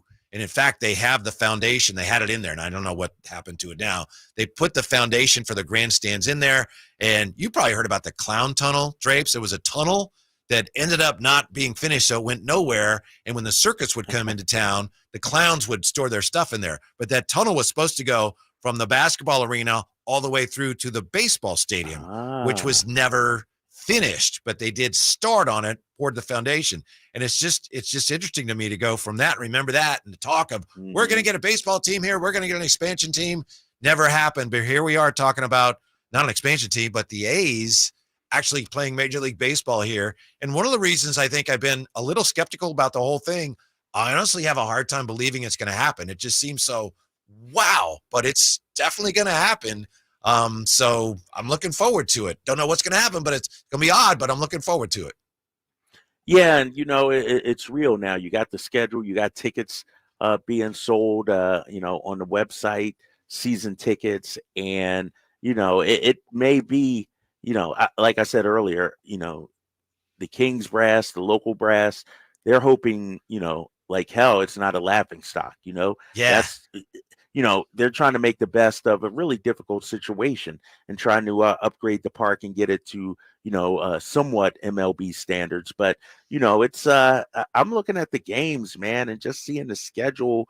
And, think about that third week of May when you got the Angels and the Phillies. And I'm just calling it, like Bryce Harper is going to be in town. You're talking one of the biggest names out there, Trout, if he's healthy, and so it's going to be great to see, man. And it's Sacramento, like these guys are going to be staying at the Sawyer Hotel. They're going to be eating in the restaurants. They're going to be, hanging out in Doco a little bit. And so it's going to be fun to see when it happens next season. We're going to have Major League Baseball teams visiting at the same time NBA teams are visiting in town. Yeah. You're right. That? I didn't even think about that. You got Cubs players coming in, and think about this too. I'm looking at next season, at this for the Kings. End of April, playoff time, when you got the Rangers in town, then the White Sox in town, and also home playoff games at Golden One Center, perhaps. Like how? And don't let the Kings make the second round. Don't because then the second week of May, the Yankees are in town. Wow. Can you imagine like the second, whether it's against Shea Gilgeous or Anthony Edwards, those guys are staying in the Sawyer Hotel along with the Yankees as well. Oh, this is going to be too much. It's going to be too much to handle, man. Yeah, that's amazing to think that, the biggest day in Sacramento sports history, the Kings are playing Lakers in the playoffs, and the A's are home to the Yankees at the same time. Right. I do wonder, though, let's just say the Kings are playing, they're home playing a playoff game at a time when like the White Sox are here. That team, I think, maybe more than any other team, that's going to be the test. Are Sacramento fans going to come out to watch anybody? Are they just happy it's Major League Baseball? And maybe the honeymoon period will still be going on then. And I'm not saying, no one's going to be there. I just wonder the lesser teams are going to be as big a draws as we hope they'll be when they're playing here in Sacramento. Well, they probably won't be, but let's keep it real, Whitey. They aren't now anyway. I know, but you only have to sell 14 or 16,000 seats, whatever. 1,000, right? Yeah, right, exactly. And so, I got to imagine, when you have a stadium like the Coliseum, and you only have 3,000 people in there, or 6,000 people, it looks pretty bad. When you have a 14,000 seater stadium and you have 6, 7, it's half full, almost. So I think aesthetically, visually, it'll look better despite, some of the numbers being down when those bad teams come to town. Here's where I think this is all going. There was an interesting piece today in the Chronicle, actually a couple days ago, which we'll talk more about. Yeah. It looks like there's people in Oakland that are expressing they are willing to pony up to either buy the team or to get an expansion team. And they want to, we're interested in investing in that. There's parties with money who are interested in that in Oakland. Baseball apparently is telling them, keep your mouth shut. If you don't, you'll be crossed off the list, which tells me that Oakland still could be in play. I think if the A's go to Vegas, I think baseball will go back to Oakland and say expansion team, and they'll try to pin it all on, the mayor. They'll say, oh, yeah, it wasn't you fans. It was this terrible mayor, and, that's what happened. And, yeah, you deserve a team. But I think if the Vegas thing falls through, then it may be a matter of, are the A's going to stay here or are they going to go back to Oakland? That's where I think this is all headed. I think Oakland the forces are gathering in baseball because it's so embarrassing to baseball to have said, nothing can be done there. And now they've got these people in Oakland going, we'll do it. It's embarrassing to baseball. So they want those people to be quiet. But I know Bill Shakin told us yesterday, they're not going back to Oakland. I don't think that door is necessarily all the way shut yet. You don't think so? I do. And here's why. And I hear everything you're saying. And you shared that article. Jay shared that too today. And I looked at it. The thing about it is, and it sort of resembles the Sacramento Kings situation. Sure. Where, local ownership stepped up and took over. The difference is David Stern never wanted to really move the team out of Sacramento. Like we had a advocate to an extent in David Stern. Rob Manfred seems hell-bent on moving his team. Yep. And right. It's not just about ownership, Whitey. Let's call it what it is. The stadium is horrible. And so just because you have a group that's willing to buy the team doesn't mean that they would be happy with the stadium structure right now. And so then are we in this whole, stadium situation again with the A's? And so I just think, Vegas seems to be the front runner, obviously. Mm-hmm. Sacramento's trying to position itself as the second choice. If John Fisher doesn't want to sell and he has Manfred on his side, what can the city of Oakland and all those, big money people in Oakland actually do? If you have Major League Baseball's blessing and not returning to Oakland. Well, I think that anybody in Oakland that's willing to talk about investing, I think anyone in that position would realize that a new stadium would have to be part of that. No one's going to say, we're going to buy the A's or we want a team. All we're going to keep in the Coliseum, because baseball's made it clear we're getting a new stadium. So my assumption is that anybody in any of these groups in the Bay Area that's saying, yes, we will invest, I think they're realizing that a new stadium would be part of it. If the A's go to Vegas, I think Sacramento, let me put it this way. Sacramento, in my opinion, our only chance getting a major league team is if the Vegas thing falls through for the A's. Because I think if the A's go to Vegas, I don't think we're going to get a team over Oakland and all the other cities. And people get mad at me when I say that. I mean, we got so far. Obviously, we need a dome stadium, and we have no idea how that would get built. And maybe things change quickly. But I do think that baseball has a lot of interested parties in Oakland, and I think baseball has figured out a way to save face and maybe go back there. Could be totally wrong, but that's my read on the situation. And if you're baseball, do you want to go to Sacramento or back to the Bay Area? I think that's a tough one for us. That's a tough one. And I think really, Oakland's biggest competition, if Vegas falls, isn't necessarily Sacramento to your point. Yeah. What about Austin, Texas? Right. What about Nashville? Some of these other cities that, Portland are trying to lure a baseball team. Like if the A's, let's say go to Vegas and Major League Baseball wants to expand, is Oakland at the top of the list, do you think? Mm-hmm. I don't know. It depends if there's some value to them of making that whole, of like, Right, oh, we came right. back. I don't know if that matters to them. It appears that fans in Oakland and Bay Area don't matter at all to baseball. So maybe not. And of course, we also have years, right? The A's are supposed to be here for years. We have years still to figure this out. I'll tell you what, when the Royals are here, I wouldn't be surprised if our next guest goes out to see him. Jerry Reynolds, Kings icon, joins us next with his views on the Kings. And I'm especially interested to see what Scout Jerry thinks of Drew Timme. We'll find out next on Sactown Sports. Our first year as the radio home of the San Francisco 49ers is one we will never forget. Going deep down the sideline for Aiyuk. He's got it, and he's gone. 10, 5, touchdown!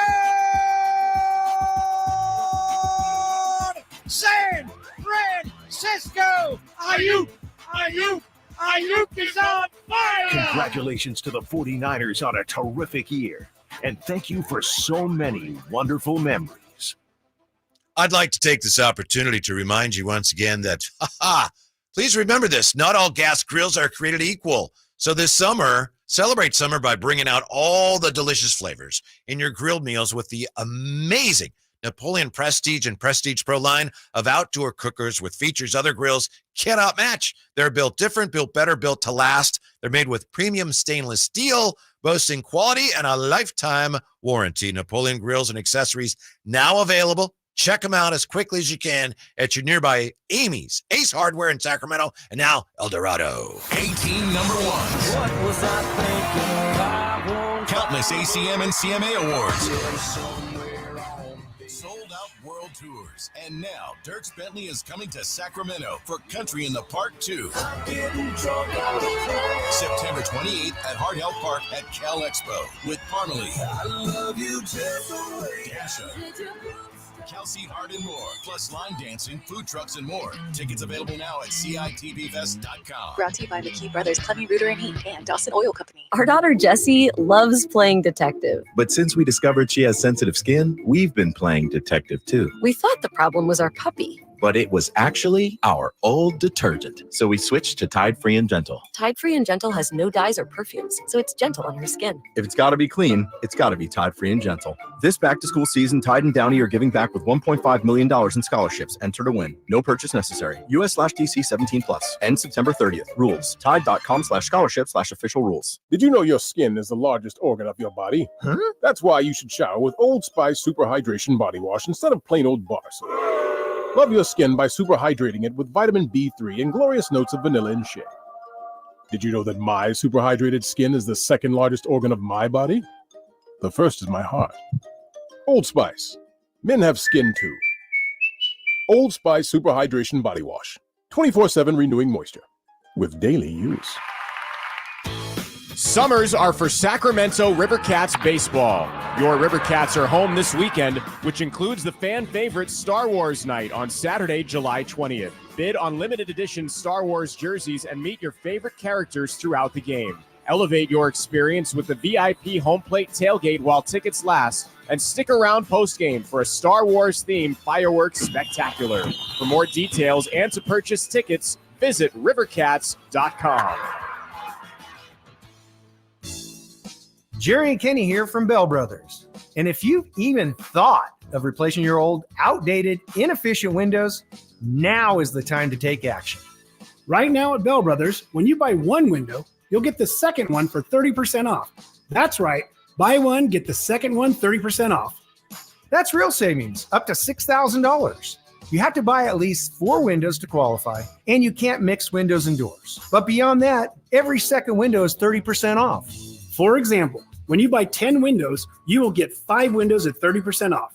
We also have 0% interest financing available for qualified buyers. Call for details. To take advantage of our buy one, get one 30% off sale, call Bell Brothers now at 916-444-1234 or find us online at theNoSurpriseGuys.com. The No Surprise Guys, Bell Brothers. Hey, what's up, Sacramento? It's Kyle Draper. Turn up the cleanliness at your restaurant, healthcare, or industrial business with Alsco Uniforms, the official sponsor of the Sacramento Kings Mop Crew. We've got you covered with crisp uniforms, hygienically clean linens, floor mats, and, of course, mops delivered weekly. But that's not all. Alsco Uniforms also offers weekly services for first aid and restroom supplies. Discover why it pays to keep clean with Alsco Uniforms. Just go to alsco.com to learn more. Again, that's ALSCO.com. I'm a very active person that likes to move around and go. The pain I was in was really excruciating. It was actually debilitating. I was basically heading towards a sedentary lifestyle. I had really tried everything, but I quickly lost hope with all of the things that we had tried, and that's what led me to the Good Feet store. And when I found the Good Feet system, it really just changed everything. It brought me back to life. I have my active lifestyle back. The Good Feet store in Sacramento, Roseville, and Vacaville.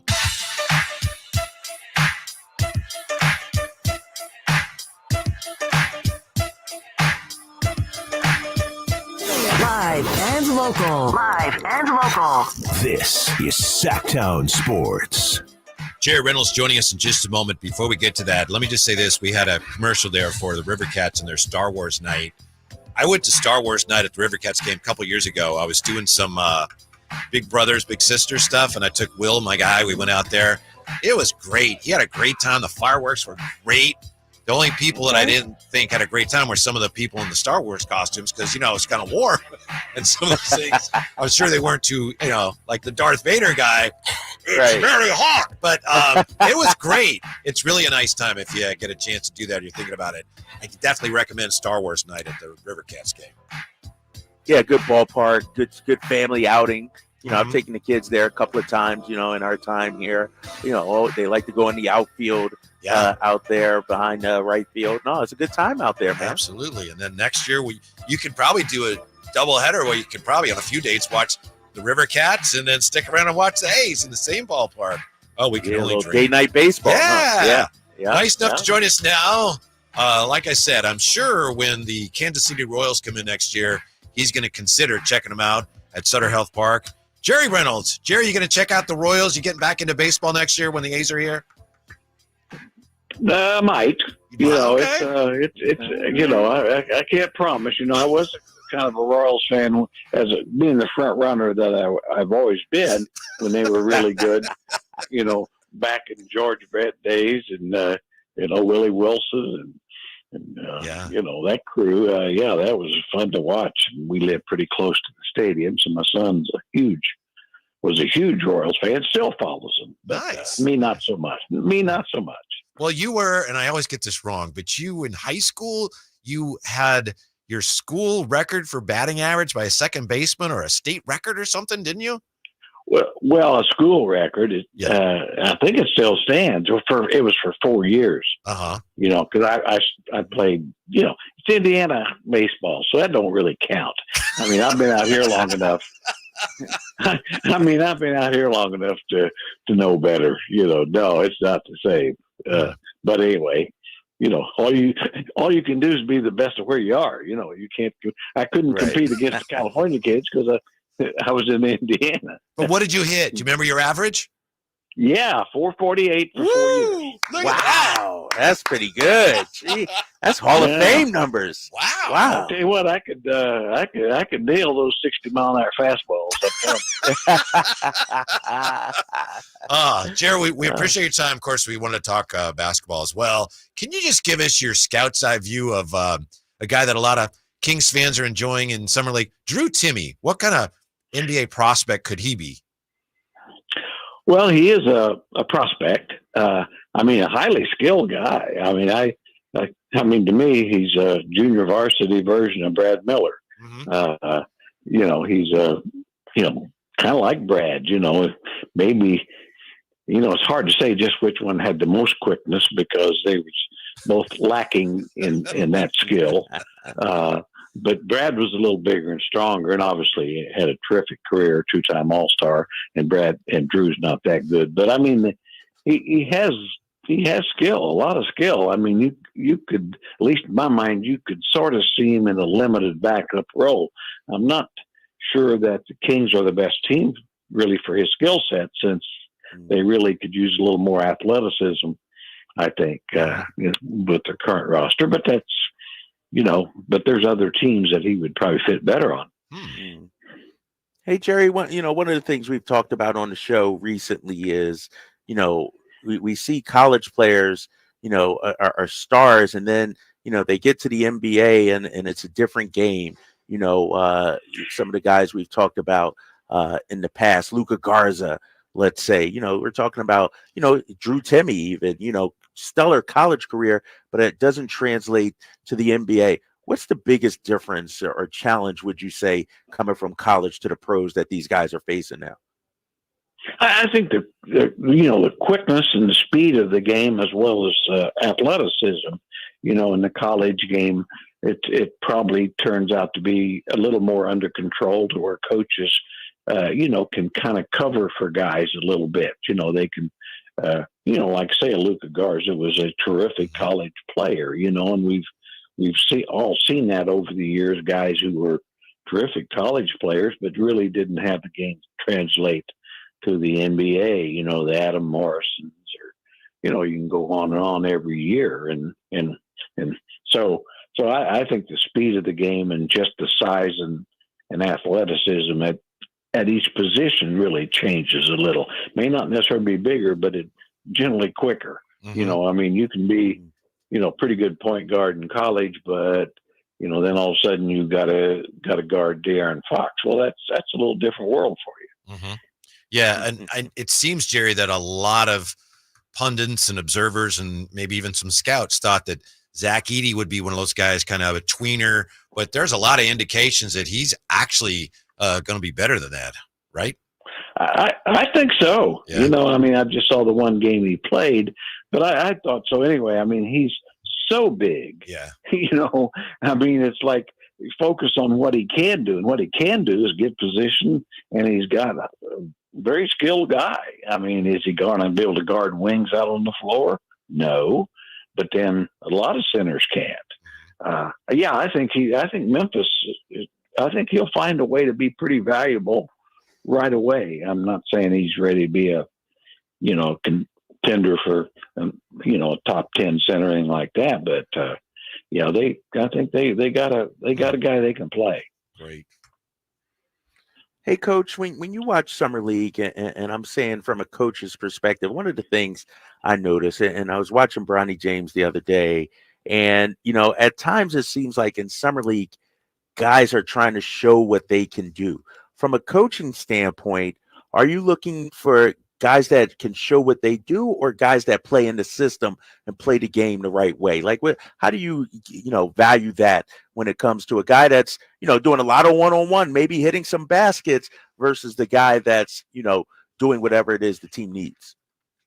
Well, that's a great question, Kyle, because I think there's a two-pronged answer kind of there, is that if you've drafted a guy in the top 7 or 8, you're looking for him to kind of show star quality, to be outstanding in the Summer League. So maybe, you don't mind him maybe being a little hungry and thirsty to score and make plays and all that. Then there's the guys, free agent kind of guys. Well, if you're looking for guys that might make your roster, they better be guys that are finding a way to fit in and, showing you the ability to play off the ball and to, kind of find a way to be valuable with your more talented players. So I think it's a kind of a two-way edge there, just watching. Obviously, when you watch the Summer League, you're always looking at the high lottery picks and trying to get some idea. And each team, then when you draft somebody high, you want to see something special. It's like, I'm pretty sure the Washington Wizards probably weren't just thrilled seeing Sarr go 0 for 15. I don't know. You're not really high on him, are you? You're not too high on his chances. No, I'm not, and he may turn out to be Elijah one. But no, I just felt like he was basically kind of drafted too high for his just on athletic ability. But again, that he's young, and so that can all work for him. I do think that the Miami Heat drafted Khalil Ware, big guy. You know, and to me, he's been more impressive than Klingon or Sarr. Yeah. And, you know, there again, you know, Miami Heat, you know, I mean, they may have, he just looks like a Derek Lively that can shoot a little bit. Yeah. Yeah. Hey, based on who's on the roster right now, Coach, and we know that things could change, but based on who's on the roster right now, who do you think is the most likely starter on the Kings at the off-guard position? Well, I think it's probably going to be Keon Ellis. I mean, I think he certainly looked very good there last year. Certainly in summer league, he's had a couple of good games, a couple of stinkers, but you know, he could play without the ball, and you know, he and Fox together, I just love their defense. I mean, I just thought late in the year those two guys created a lot of problems, and no disrespect to, you know, Monk is the better player, but I just kind of feel like that Coach Brown knows what he's got in Monk and kind of likes where he has him. And then, of course, with Herter, I just kind of feel like even a healthy Herter with this team might be better off coming off the bench, you know, behind a couple of spots, because he could even, in small ball, he could play a little more three, I think. Wow. And so that'd be, but anyway, you know, I mean, really, that's certainly a coaching decision, because, you know, Monk is certainly the better player, but, you know, it seemed like had Malik not got hurt, I'd like to seen that unit play more, because I thought they were on the right track. Right. Hey, Jerry, real quick here, you know, when you look at where this roster is right now, you know, me and Whitey agree, you know, they need to add something. Is there a player still out there, still available that you think would be a good fit for the Kings? Well, I don't know who for sure who's available at this stage. You know, no. I mean, I'd like to see him get more size. You know, but you know, would certainly take a major trade at this stage to do that, a major commitment. And you know, we've talked about, you know, whether it's the Bobby Porter, but you don't even know if he's available type guy. And I mean, and, you know, that, so, I mean, Kuzma, I mean, he would certainly be a nice pickup, but he's not really exactly what you need at this point, but he'd still help you, I think. But yeah, I don't know. I mean, I'm sure Monty and his staff, you know, have thought about it a lot. And I kind of think, you know, which they've said that they're kind of ready to play with what they've got. They, you know, adding DeRozan gives them a lot of ways to go. Small, yes, but talented also, yes. And you know, maybe if it doesn't go well, then before trade deadline, maybe you can really find something out there. So, yeah, it's one of those things that you want everything in order to compete for the championship, but may not just be possible right now. Right. Jerry, before we let you go, we do have some questions for you. So I'll just slide one your way here from Manny to Legit. Jerry, how much impact will DeRozan make this next season? Also, what do you expect from Keegan this next season? Well, I expect DeRozan to have a terrific impact. I mean, he's a pro's pro who could really score the ball. I think he can make the team several games better. I mean, I really think they have a chance at 50 wins due to the acquisition of DeRozan. And I think really that'll also help Keegan. I think Keegan will take another step. I think it'll be an easier season for him. I think he can get his 16, 18 points without, you know, having so much expectations. Just, you know, clearly with DeRozan and Fox and Malik, I mean, it'll be easier for Keegan just to be Keegan and just keep getting better. And the guy's a terrific young player, and he's going to get better. Let's not worry about him becoming a first ballot Hall of Famer just yet. Well, he is a great player, but I bet he didn't hit 448 in high school playing second base. I bet he didn't either. But then again, he was in Iowa, so you probably could have hit 448 there too. Thanks, Jerry. We appreciate it. Have a great weekend. We'll talk to you soon. Yes. See you guys. All right. All right, Take it easy.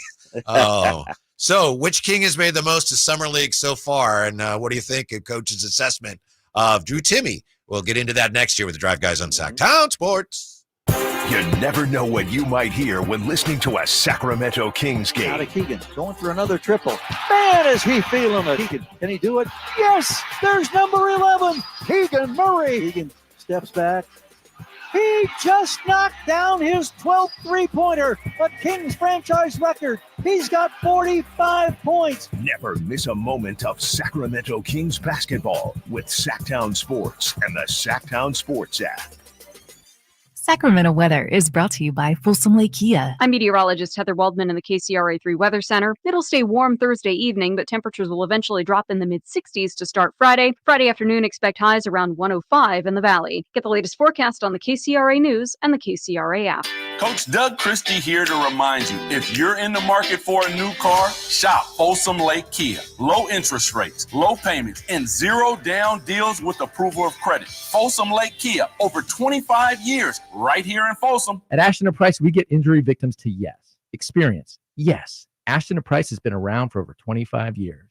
No more insurance companies? Yes. Our clients focus on getting better, and we handle all the rest. Results? Yes. We've collected over $100 million for injury victims. No fee until we win? Yes. Our clients pay nothing until we win. Ashton & Price, the best at getting to yes. Remember, for the best advice, don't think twice. Call Ashton & Price. Hot summer savings now at Maida Chevy with $12,000 off MSRP on every new Silverado half-ton Turbo Max in stock after rebate. $12,000 off every Silverado LT Turbo Max at Maida Chevy with at least 5 at this price. Hot summer savings up to $12,000 off MSRP exclusively at Maida Chevy at MaidaChevy.com. Sacramento Silverado headquarters. Together, let's drive. Not available with special financing, leasing, some other offers. Must pay in 2010 model year or newer and 73124. Made a great deal at Maida.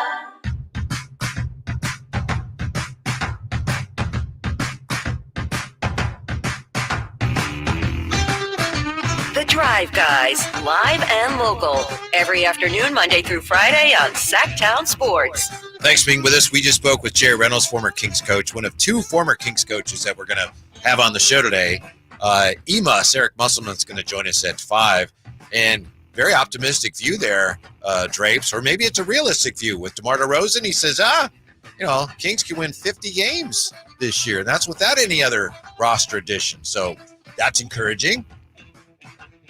I don't see why not. You won 46 last season with injuries, and you've upgraded the roster, bringing in another all-star caliber player. I'm with Jerry. I think DeMar DeRozan's worth 5 games at least, so I'm with him. 50, 51, 52 wins this upcoming season. And then Curtis had a question for Jerry. We didn't get to pass along to Jerry, but I think he answered it anyway. Curtis says, does he see a scenario where we don't solidify our backup center position and go with a 6'9" power forward like Isaac Jones and still win 50-plus games? Well, Jerry said he thinks even as they're currently constructed, he says they have a chance to win 50 games. So I think the answer to that is yes, Curtis. That's the way he sees it right now. Yeah, and I think, we did the exercise yesterday, and we looked at how top-heavy the Kings are. Maybe they aren't 10 deep, 11 deep, but they're top 6 or 7. It's pretty darn good. Yeah. And Mike Brown probably will have to rely on that a lot, and, sort of like Boston did. And, the talent is there to win 50 games. No doubt about it for this Kings team. Yes, can't wait for it to get started, right? What has impressed you so far about Summer League? I know the Kings have a game today, right? They play in about 10 minutes. Yeah, Washington today, then I think they have a game Saturday, and that's it, right? Saturday. Yeah. That's it. Yeah. And Sean Cunningham, who's been on the show before, just put out a video. Keon Ellis is in street clothes, so Keon will not play today against the Wizards. I kind of suspected that after the way he performed yesterday. Yeah. You told us about that yesterday. That was, yeah, exactly. And so as expected, what's impressed me, I guess, I think, honestly, when I look at the consistency from Mason Jones. Yes. Like and we'll ask Eric Musselman coming up at 5:00 about him. Like his consistency, the effort's always there, the energy's there. And I said it yesterday, and we've seen it from Mason. He can impact the game in other ways other than scoring. I think he's been our most impressive player, the player that sort of has been the most consistent. We've seen flashes from Colby. We've seen the flashes from Keon, who looked fantastic yesterday. But I think Mason has sort of played at a high level all 3 games so far out here in Vegas. Yeah, he'd be my pick for the guy that's made the most of Summer League, and he's not the only one. Yeah. But, it's difficult. Some guys have been up and down. Colby's been a little up and down. Do you think, and you may have addressed this yesterday, do you think Keon now, like, okay, you're done? Do you think part of that is, yeah, you've done what you were supposed to do here. Your work here is done. Yeah, I think so. And I think he needed a breakout game. You know how it is, Whitey. You know, when you're a golfer, you have a warm up at the range, you say, or even if you're in the gym shooting shots, you got to finish on a make. You got to end on a positive note. And I think that's what the Kings were doing with Keon as well. Like, if he would have played bad yesterday, I expect he would have probably played today. Yeah, but because he was so well and had such a firm grasp of that game on both ends of the floor, it's like, all right, you check the boxes that we needed to see. Shut it down today. I got to tell you, I think for the most part, the quality of play at Summer League, it's pretty good. I mean, I know that, especially early on for the Kings, for example, there's so many turnovers. So none of these guys as teams, none of these teams are really playing with a ton of togetherness that you typically see during a season. But it's been entertaining basketball, and I'm talking for the most part across the board. Yeah, and that's one of the reasons why I asked Jerry that question about, a guy that's just trying to get buckets or a guy that's playing in the system, because I do feel like when I watch teams now, sure, you may see the occasional guy that, is supposedly, trying to make the team as a scorer. But for the most part, teams are playing together, making the extra pass, playing as a unit. Nobody's out there gunning or anything like that. And so, it's been some great games. I don't know if Alex Sarr is playing. I hope he's playing. Like, you can't end on an 0 for 15. Yeah, how would you know the difference if he plays or not? The way he's going. Ouch. Right? I mean, come on. Ouch. Yeah, I hope he does play, man, because I want to see him. I still don't have my TV set up in here. I'm going to have to set up my iPad so I can watch the Kings game coming up. Yeah, if he's hurt at all, obviously it's like, take it easy. But you're right. You can't go 0 for 15 and then say, all right, big fella, that's it. We'll see. Right, shut it down. Shut it down. No, that's no. If you're him, you got to say, no, I want to play one more game, coach. That's a terrible French accent. Yeah, that sounded almost Italian too. There, I don't know where that was coming from. Yeah, but we bring up the guys resting. Dalton Connect for the Lakers rested last night. Risa Shea rested. He's been shut down. You got all these guys. A lot of these guys are shut down. Zach Edey is playing right now, though, so he is playing after not playing the first couple of games. Yeah. So it's like, why are these guys being shut down? They're like 19 years old, and you got to shut them down. Drapes, you're talking about, and we've seen it before this year, you're talking about Summer League load management. I am not here for that. It's one thing for a veteran during the year to miss a game, but Summer League, you're here to play. He's going to miss this game. You only have like 4 games. How do you? I don't know. I know you got to be careful, but you can't sit out a Summer League game. Just if you're going to sit out a Summer League game, don't come to Summer League. I'm sorry. It's just, It's upsetting when it's like, I'm going to watch this game to watch this guy. Oh, he's not playing tonight. I don't care for it. Yeah, and the thing is too, you're not playing competitive basketball, for like 2 more months at the so now's the time to get it in. I'm with you. I was talking with somebody with the Atlanta Hawks about this yesterday, and they were like, I don't believe, this load. Why are guys resting? Yes. It's like you play for 2 weeks and then you get another 2 months off. Like, what's one more game? And so it's and I feel bad for the fans. I'll tell you, I was at that Laker game last night, man. And there was no buzz in there, even though Bronny went off. Like, at least in the beginning, it was kind of weak, man, because no Ricochet. So, the fans coming out want to see the first, pick in the draft. And it's like, nope, he's in street clothes. Zach Edey's missed some time, because of injury. It's sort of been, while the games have been good, there hasn't been the star matchups that I've wanted to see as much. Just for some reason, as you were talking about these matchups, I flashed back in my mind on the first game between the first pick, DeAndre Ayton in Summer League, and the number 2 pick, Marvin Bagley. I remember watching that game, and I'm just thinking, Wow, that seems like such a long time ago. Yeah. In terms of how much things have changed, right? I mean, that was a big thing. It's the 1 pick against the 2 pick. Yeah. Right now, that notion seems laughable. Right. And maybe it's because of this draft class. Not too many people know the top of the class. The top 2 picks, because Ricochet and Sarr did match up with each other, but it did seem like a buzz. Mm-hmm. But remember last year when Wembanyama and Brandon Miller played, or Scoop played, like there was a buzz in the arena. I just think these guys, this year's class, there's no sexiness to it. Maybe good ball players, but nobody that's a box office draw that you want to come see. Mm-hmm. So we got the Kings about to tip off here. We got former Kings coach Eric Musselman at 5:00. When we come back, we'll tell you how hot the turf could get in Sacramento next year now that we have the A schedule. And we'll tell you about baseball's plan to cool it down. Drive Guys staying cool on a Thursday on Sactown Sports. Domantas Sabonis plays here. He finds Sabonis, put the frosting on the cake, put the cherry on the sundae. Sabonis with a 2-hand flush makes it 114-106. Sactown Sports is your proud home of the Sacramento Kings. I didn't ask to be thrown in the streets with nowhere to go. I didn't think I'd survive. But I did ask for help, and Covenant House was there for me. 1 in 10 young adults will experience a form of homelessness this year. For these kids who didn't ask to be put in this unthinkable situation, Covenant House is there. Covenant House helped me break the cycle of homelessness in my family. They gave me the love that I needed. Over 2,000 young people will sleep safely in a Covenant House bed tonight. When youth who are experiencing homelessness have a hot meal, a safe place to sleep, medical care, and love, they can overcome heartbreaking challenges and have a brighter future. They just really genuinely just wanted to help me succeed, and I'm succeeding. I'm a speaker, I'm an author. Covenant House really helped me and really helped mold me into the woman I am today. If you or someone you love is asking for help, go to safeplacetosleep.org today.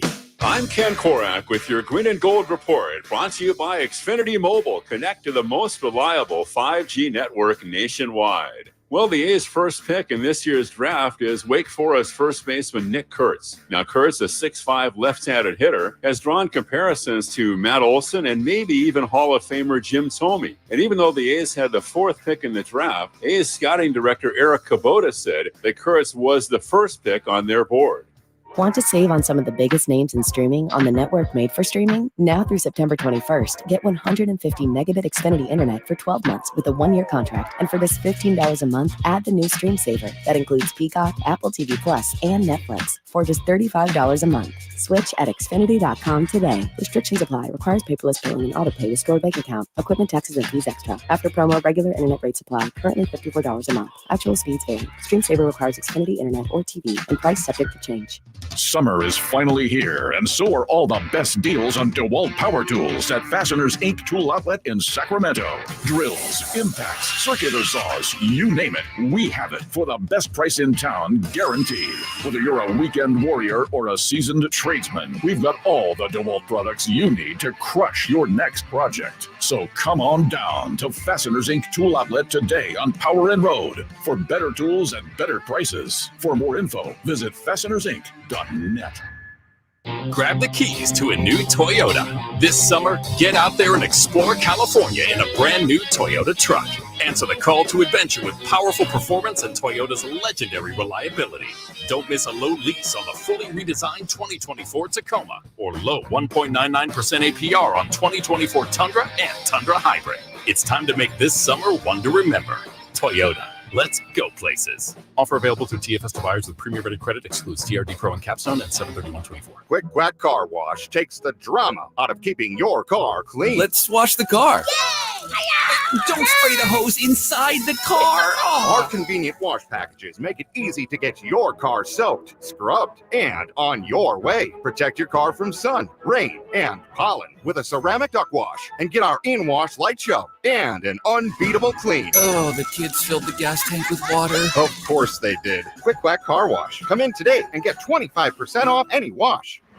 From the Power Business Technology Toshiba Studios, KHTK-AM Sacramento, KYMX HD2 Sacramento, the only station in Sacramento giving you local sports coverage from 6 a.m. to 6 p.m. Monday through Friday. Sactown Sports. Hello, friends.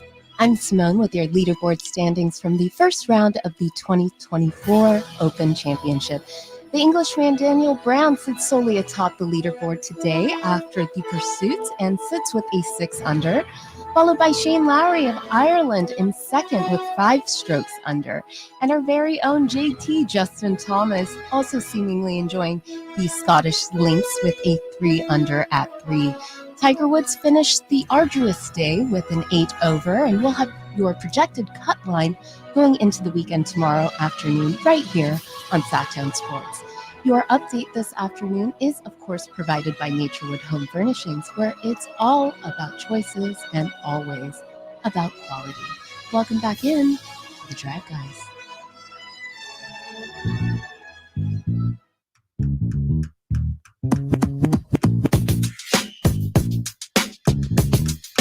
Live and local. Live and local. This is Sactown Sports. Kings getting ready for their, just about to tip off, if they haven't already, their next to last Summer League game this year. And Kyle Draper, this is your last day in Vegas on this trip, right? Yeah, flying out tonight. Got a 9:30 flight tonight. Got to get back to Sactown, man. It's you know what's interesting about Summer League right now, Whitey? Right behind me over here, for people on the YouTube chat, Sactown Sports 1140, you can see. This is the media room right behind me. Right. There is zero media over there. Usually it's 1 or 2 people work. Like, I think people are clearing out. Like, you could feel Summer League winding down. I think it's, making it, people are tired right now. Man, Vegas won this week, like it was Drapes against Vegas, and Vegas kicked my butt. They got me. It got me. What's the weather been like there? How hot has it been? Oh man, brutal. Like 114, 118. Today it's kind of overcast. I think it's only like 104 or something like that. So it's okay. A little bit better. But I haven't been outside much. You know how it is in Vegas. You stay inside most of the time. I haven't walked the strip or anything. But yeah, it's hot here, man. It's blazing. It's heating up again around here. Not as bad as it is there, and not as bad as it recently was. Looks like a 102 today, 105 tomorrow, 101 Saturday, 95 Sunday, and then 104, 108 next Tuesday. So we got triple digits for a bit here. And it last Friday, Drapes and Simone, dear listener, I was swimming in my pool after the show was over, and there was a snake in there with me. I had to get the snake out of the swimming pool. You're lying. What? No. Yeah. I was in there swimming, and I saw some out of the corner of my eye on the cord that goes to the cleaner. And at first I thought it was a stick because, when something's in the pool, the currents, they drag it up against this cord. Yeah. And I thought there's a stick sticking up, and I looked. It was just a little guy, just a little snake that was in there, and he was warm enough because it was so hot. I guess he fell in looking for water because it was so hot. So I just uncoiled him and took him out and put him on his way. But I was swimming with a snake, literally. How'd you grab him? What'd you do? Well, he's very little. He's probably only, I don't know, not even a foot long, I don't think. So I took him. You grabbed a stick or something, you said? Or? No, I just grabbed the snake and I gently, I'm You like the picked him up snake with your whisperer. hand? Yes! It sounds like Drapes wouldn't have done the same. Yeah. Nah, I'm not touching I the used to have a snake. pet I'm sorry. snake. Snakes understand me and I understand snakes. So just gently, because that thing's wrapped down there because it's like, I'm hanging out for dear life. It's like, bro, chill. We're good. And it just kind of uncoil him a little bit and take him out. And he's probably exhausted. I put him, under the bushes or whatever. And he was on his merry way. So. Okay. All right. Just a little snake whisperer. Yes. Snake whisperer. All right. What are you doing Wasn't no in python that? or nothing. What are you doing in that scenario, Drapes? You just letting it? I'm getting a stick. Okay. Like I'm finding a stick, picking him up with a stick and giving him a fling over into the neighbor's yard or something like that. Yeah. How you pick it up and you go, bam, you fling it behind you or something. Yeah. So that's what I'm doing. My dad. I'm not touching it with my hand. I'm not touching it with my hand. My dad told me one time of they're golfing, somebody's golfing, and there's a snake on the green, and this guy says, "Oh, I think that's a rattler," and everyone's like, "Ah!" So he takes his club and whoosh, takes a swing of the thing and he misses, and the thing just wraps around the club and starts coming at him. And that's all. I don't know what happened after that. I guess the club, you let the club fly. But yeah, this was not a rattler. Everything was fine. But speaking of the heat, the A's and Major League Baseball still trying to figure out how to deal with the heat next year. How big of a deal is this? Well, 5 of MLB's 30 parks currently have artificial turf. You got 4 with retractable roofs, and then you got Tampa Bay's Tropicana Field that has a fixed dome. So you got artificial turf and all those. Outdoor stadiums with artificial turf, which is what we're looking at Sutter Health Park, led to extremely high field temperatures from the early 70s to the mid-90s. Keith Hernandez in 2010 recalled the surface temperature in St. Louis reaching 148 degrees, causing Reggie Smith's cleats to melt. Oh, my God. Now, it's a little different now because the turf is more advanced. It's more grass-like. But back then, it was like carpet, and, it would get really hot. And remember yesterday, Bill Shakin said something about players' cleats melting, and I thought, oh, that's funny. And then I looked it up. I was like, wow. It really happened, that really happened. So what they're going to have here is the commissioner said, we picked the playing surface in consultation with the MLBPA, the Players Association, and Murray Cook, who is, I guess he's somebody. Good for you, Murray. And it has a specific hydration component to it in terms of water being added to it to cool the surface. So I can only imagine that means water underneath, because you couldn't put water on top. It'd be too slippery, right? Yeah, you couldn't do it on top. There has to be something built in underneath. Like you were saying, some pipes or something, that run across the length of the field and in the outfield especially. Yeah, they got to do something, right? I mean, and I agree. If you can cool it down, how much can you cool it down though when the temperature outside's 114? Like, I don't know. Yeah. Hopefully, this year was a little out of the ordinary, and it won't be, 112 for 4 straight days next year. Right. So the commissioner says they're going to play a lot of night games, courses, as many as they can. And the Players Association says we have no control over where the league decides to play games or put teams. We just want to make sure that determination is when we lean in to ensure the health and safety and well-being of the players. So again, I give them credit. They keep encountering these logistical issues, but they're determined to make it work here, and they're hopefully finding these solutions. And now today we get the schedule, which has been held up by some of these issues. So it finally feels, as you said earlier, Drapes, it feels real now. Sacramento A's will be, or the A's, whatever they're going to call them, will be playing Major League Baseball in Sacramento next year. Yeah, let me ask you this, though, because I'm hearing the complaints about the field. And it seems like whenever we talk about the A's, it's why things won't work, or what about this? What about that? We're skeptics, we're not optimistic. We're pessimistic about this. With that being said, we are pulling for this to work, though, in Sacramento, but not in Vegas, right? Like, it's kind of a, it's like we want things to go according to plan with everything in Sacramento, but we want nothing to go according to plan. Right. Everything in Vegas, it feels like. Right. We want that whole thing to fall apart, which apparently would hinge on the funding. There's the stadium. Look, I know we all made fun of it, those of us who don't want the A's to go there. And it is, the whole thing with the white top and the pennants is a little odd, but it looks like it might be a pretty cool facility to play baseball in if they ever actually build it. Yeah, I actually like the renderings, that they put out. Yeah, it does look cool. And the location, man, if they can pull that off, it's a great location. I drive by there every day from the hotel to the arena for Summer League. And so it's right there on the strip. It's right there in the middle of everything. Like, I get why, if you're, an owner, or if you're John Fisher, you're looking at the revenue potential in that location because it's a prime spot, man. It's and so, yeah, it's I want it to work from a Sacramento standpoint. Like I said, I want, Sutter Health to be fantastic. They're doing a new video board out there. They're trying to upgrade it. But then it's like, then you look at it in Vegas, you're like, I don't want it to work there, though. But yeah. Now, as far as that whole triangle here, Oakland and Las Vegas and Sacramento, the commissioner spoke about the issue, of course, this week because he's, at the All-Star game, and that's one opportunity for commissioners to talk about the state of the league. So people are asking about Oakland. Manfred said, look, our Oakland decisions have been made. What happens in Oakland is between the citizens of Oakland and their elected officials, end quote. In other words, we're done. We're done with that. But Scott Ostler in the Chronicle wrote, why is it then that various Bay Area groups interested in buying the A's and keeping them in Oakland or bringing an expansion team to Oakland have been warned to keep quiet about their interest or risk being crossed off the list of potential buyers? That's weird.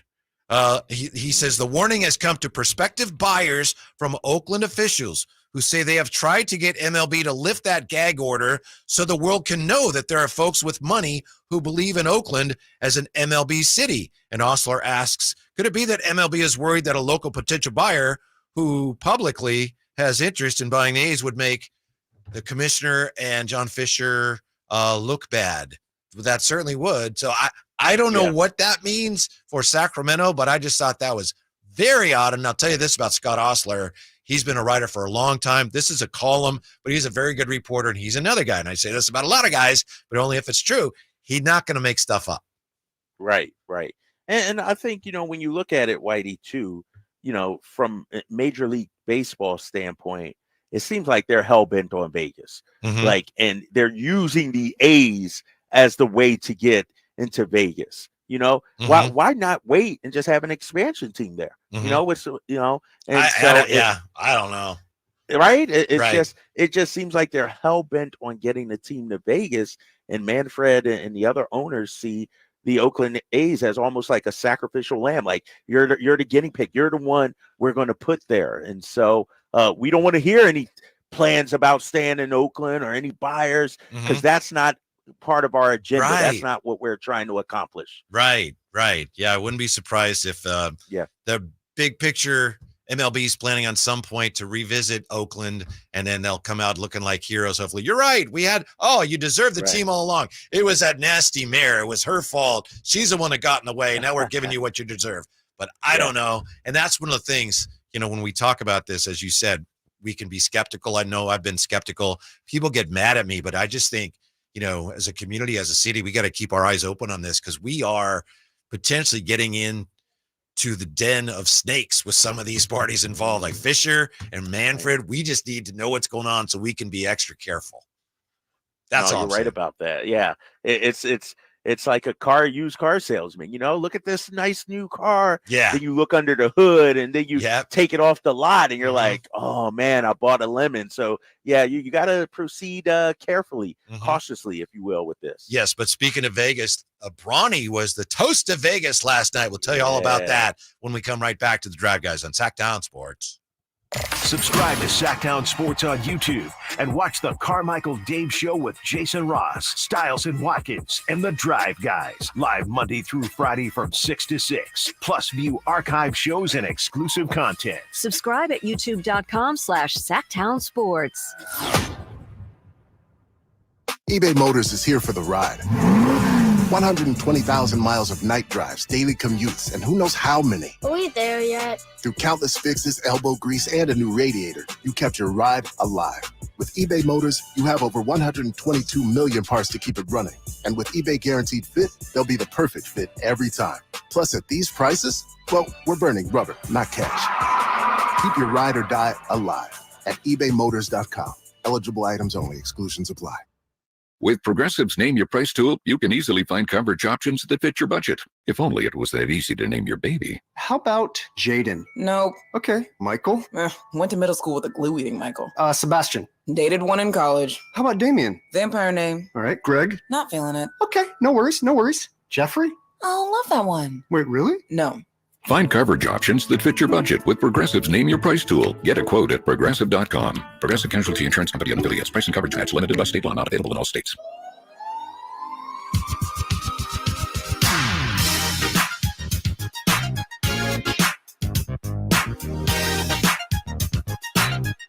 The Drive Guys, live and local. Every afternoon, Monday through Friday on Sactown Sports. You got your Sacramento Kings tussling with Washington in Las Vegas. Drape's standing by there in the abandoned NBA media room. And that is not a very cheerful place. I gotta tell you, looking behind you, that's a very drearily appointed room you're in.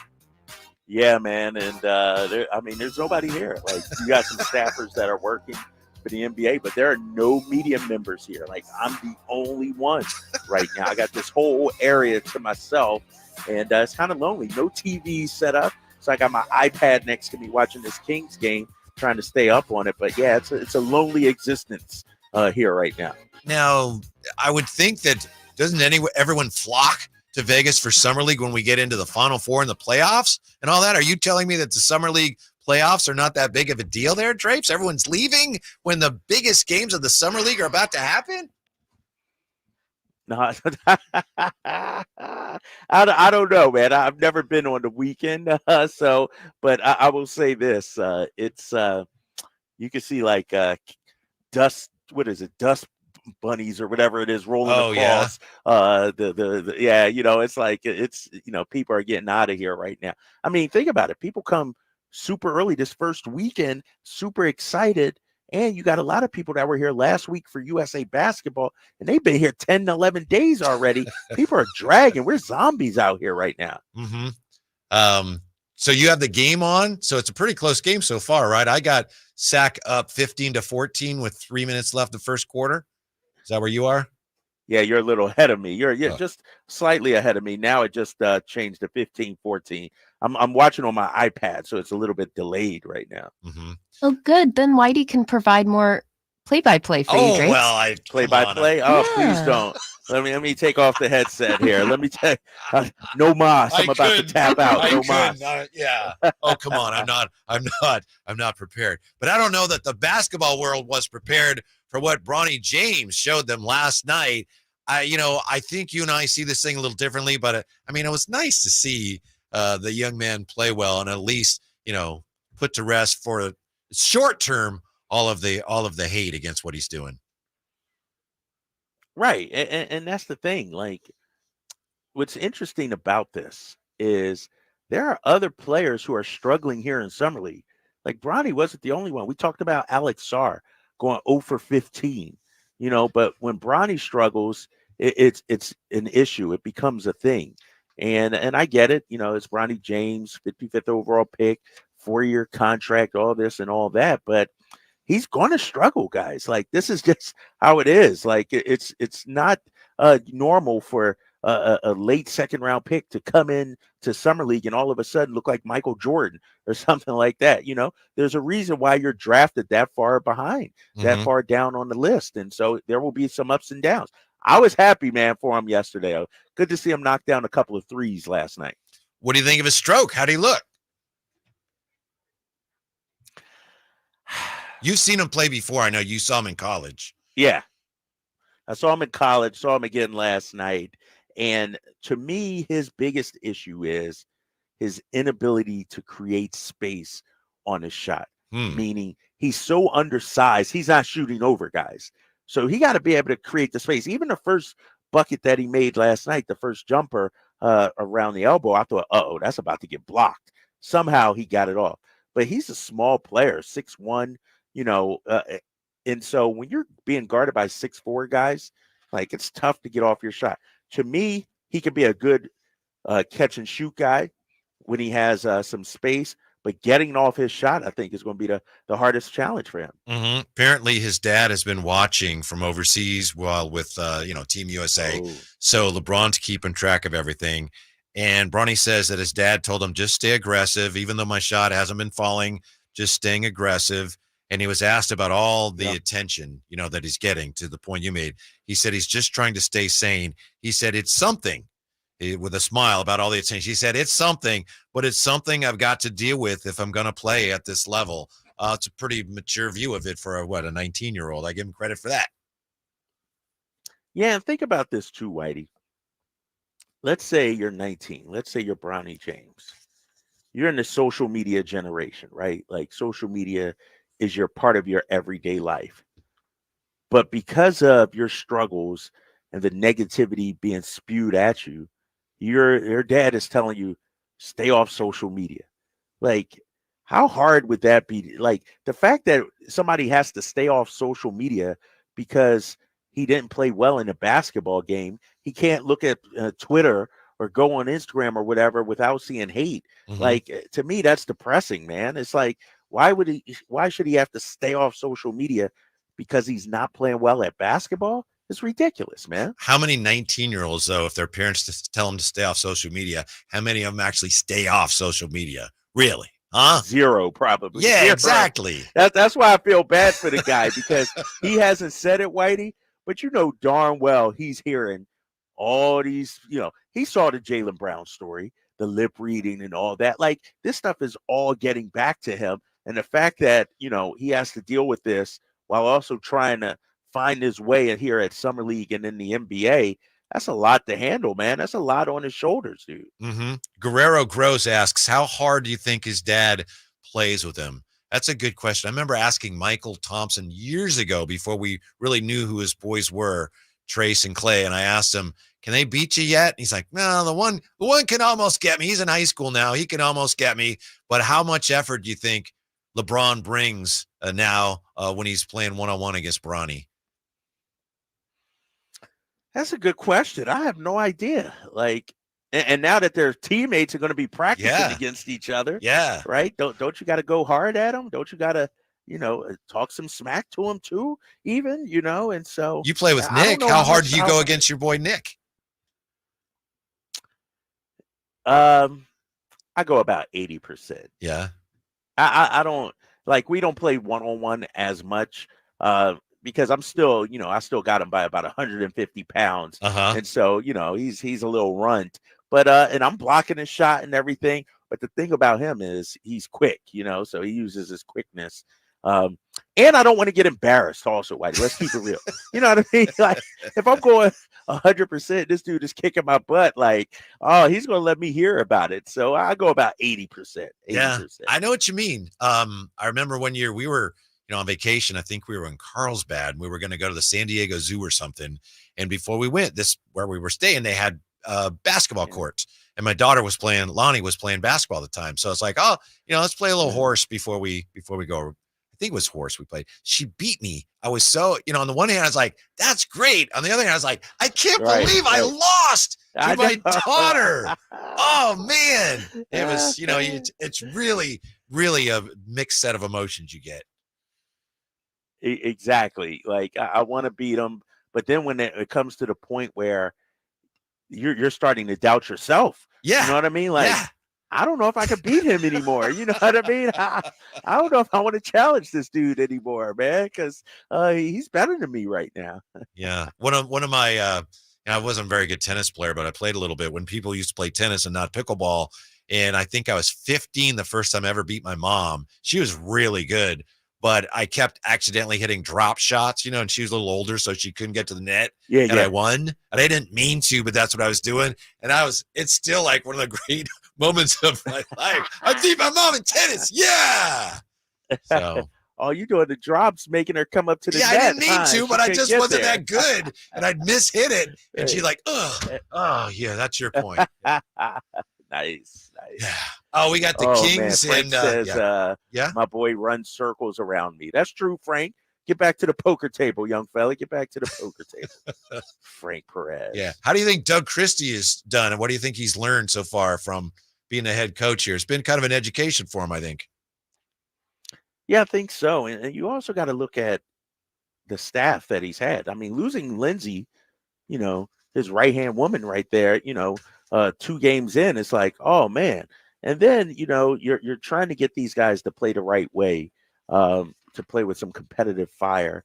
And I think watching Doug, I think he's done a great job. They lost last game, but they were right there. Like, the compete has not been an issue for this Kings team. Our boy Brendan Nunez tweeted it out. Like, the Kings don't have a traditional point guard on this roster plan right now. So a lot of these turnovers that you're seeing, and I'm sure Doug is frustrated with, is because, the roster is sort of imbalanced right now without a true point guard. When we come back here, we're going to take another look at the National Football League. Camps are opening around football for rookies and veterans are reporting next week. So how good is business for the NFL? How good is business for the NFL? We have the absolutely staggering numbers for you when we come right back. Drive Guys on Sactown Sports. Can Mike Brown build on last season's Coach of the Year award? Can the Kings exceed 48 wins? We will be better prepared to make the run that we expect to run come next playoff. Tune into every Kings game this season on Sactown Sports and SactownSports.com. Hey, everybody, it's your boy Kyle Draper from Mercedes-Benz of Stockton. I can't tell you how much I love my new SUV. It is truly amazing, and I got special news just for you. Right now at Mercedes-Benz of Stockton, you can receive your first month's payment up to $1,500 on them on select new 2024 GLE vehicles. Or how about the all-new E-Class right now at Mercedes-Benz of Stockton? They have over 80 pre-owned vehicles in stock, including off-brand trucks, SUVs, and sedans. And they have rates starting at 1.99% APR on select certified pre-owned Mercedes-Benz. And Mercedes-Benz of Stockton has a Vans Fleet Center with rates starting at 4.9% APR plus customer bonus cash incentives on approved credit.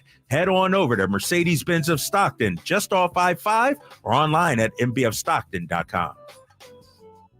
Dan owed an unbelievable amount of money to the IRS. I got behind on my taxes. It's a horrible feeling. He was in denial. And when I got those letters from the IRS, you wanted to act like they didn't exist. Finally, Dan turned to Optima Tax Relief, the leading tax resolution firm. A-plus rated by the Better Business Bureau, they've resolved over $1 billion for their clients. Optima got me a settlement with the IRS. These people are really people-friendly. It was every bit of a new lease on life for me. The fast action and the great results made Dan's head spin. I felt like I was in a dream, but it's real, and I have paperwork to prove it. They got the job done, and life is good. For tax help you can trust, call Optima now for a free consultation. If you're worried about what's going to happen with the IRS, stop worrying. Make the call now. Call 800-343-6460. 800-343-6460. 800-343-6460. Optima Tax Relief. Testimonial from an actual client. Some restrictions apply. For complete details, please visit OptimaTaxRelief.com. I would end the day with sore feet, sore legs. The drugstore inserts that I was purchasing were really not very useful at all. I walked into the Good Feet store and the guy kind of grinned at me and said, I hear that a lot. I was living with chronic pain before going to the Good Feet store. Now I don't really have that problem. I'm able to do the things that I expect to be able to do, even at my advanced age. I feel pretty good about what's going on. The Good Feet Store in Sacramento, Roseville, and Vacaville. Carmichael Dave here for Capital Casino. Sacramento summertime heat is back. And of course, Cap Casino, Sacramento's #1 poker room, wants to invite everyone to soak up some air conditioning, still with the most variety of table games in the region. And as always, the best food, best service, and the best action, conveniently located in downtown Sacramento. Capital Casino, of course, reminding everyone to please make sure you gamble responsibly. 1-800-GAMBLER. Imagine the most beautiful panoramic setting. Endless waves crashing on a beach, kids playing in the park. Now, right smack in the middle of your perfect picture, imagine just one piece of litter. It doesn't fit, does it? And it simply doesn't belong anywhere. Certainly not in California. Not even one piece. Good news? If we work together, we will change it all. Clean California. Zero litter is the goal. CleanCA.com. Did you know about 1/3 of our lives is spent sleeping? Hi, this is Frank LaRosa with a word about Naturewood Home Furnishings. If we're going to spend that much time in our bedrooms, then our bedrooms ought to reflect our personalities. I remember many weekend mornings when our kids would jump into our beds trying to coax us to start our days more on their schedules than ours. Naturewood Home Furnishings' huge bedroom sale is here, and there's no better time to find the perfect accent piece for your bedroom, or even better, to start fresh by designing your bedroom to fit your lifestyle. From a new mattress and foundation, to dressers, to nightstands, to lamps, and more. Naturewood Home Furnishings will help you create a space from simple to luxurious and anything in between. Just drop by and let Naturewood's team help you envision a bedroom fit for 1/3 of your life. Visit Naturewood Home Furnishings right now for this remarkable bedroom sale. Off Highway 50 at Hazel, look for the water wheel.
let him go, find other opportunities elsewhere.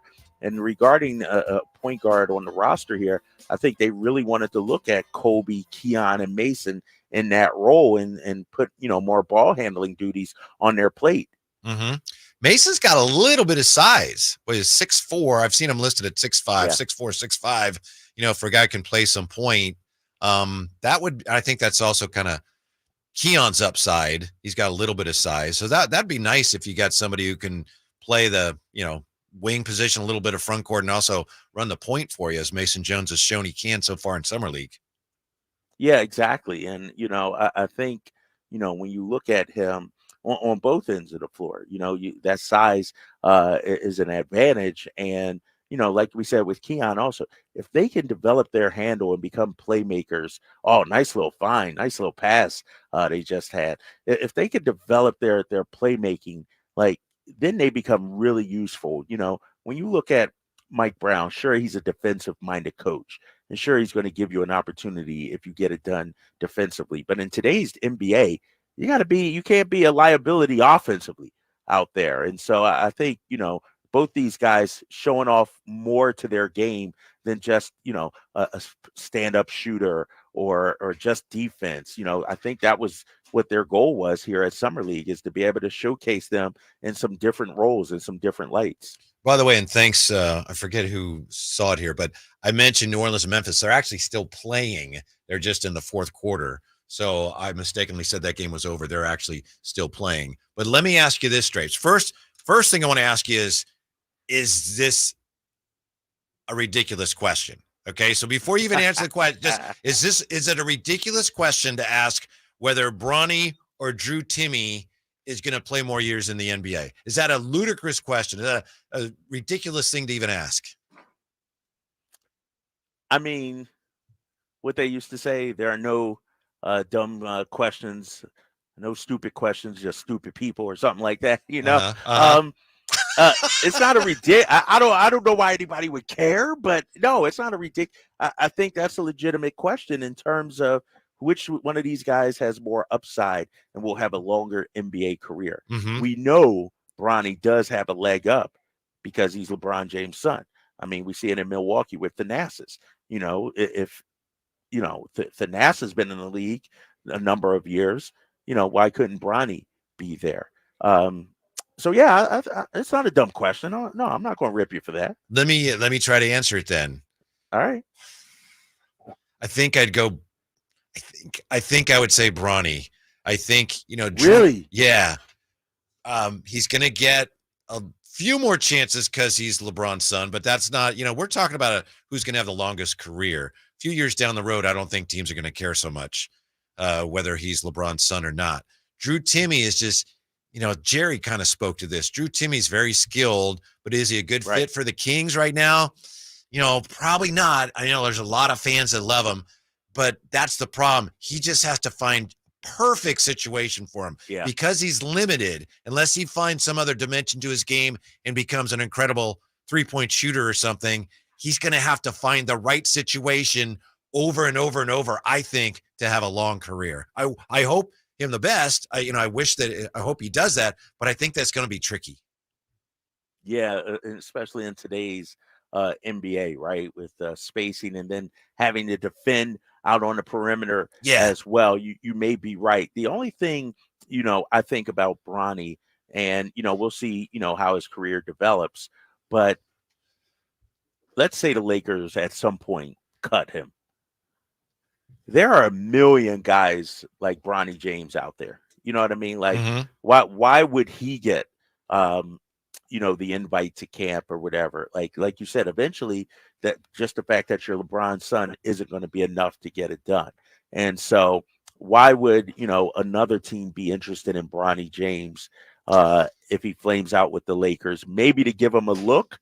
But like I said, there are a lot of 6'1", 6'2" guys out there that, have some elite skills. And so why would Bronny get that nod? So you're saying Drew Timme. You're saying Drew Timme's going to have the longer career. I'm saying I think Drew Timme probably will have a better shot at a journeyman career than Bronny. Yes.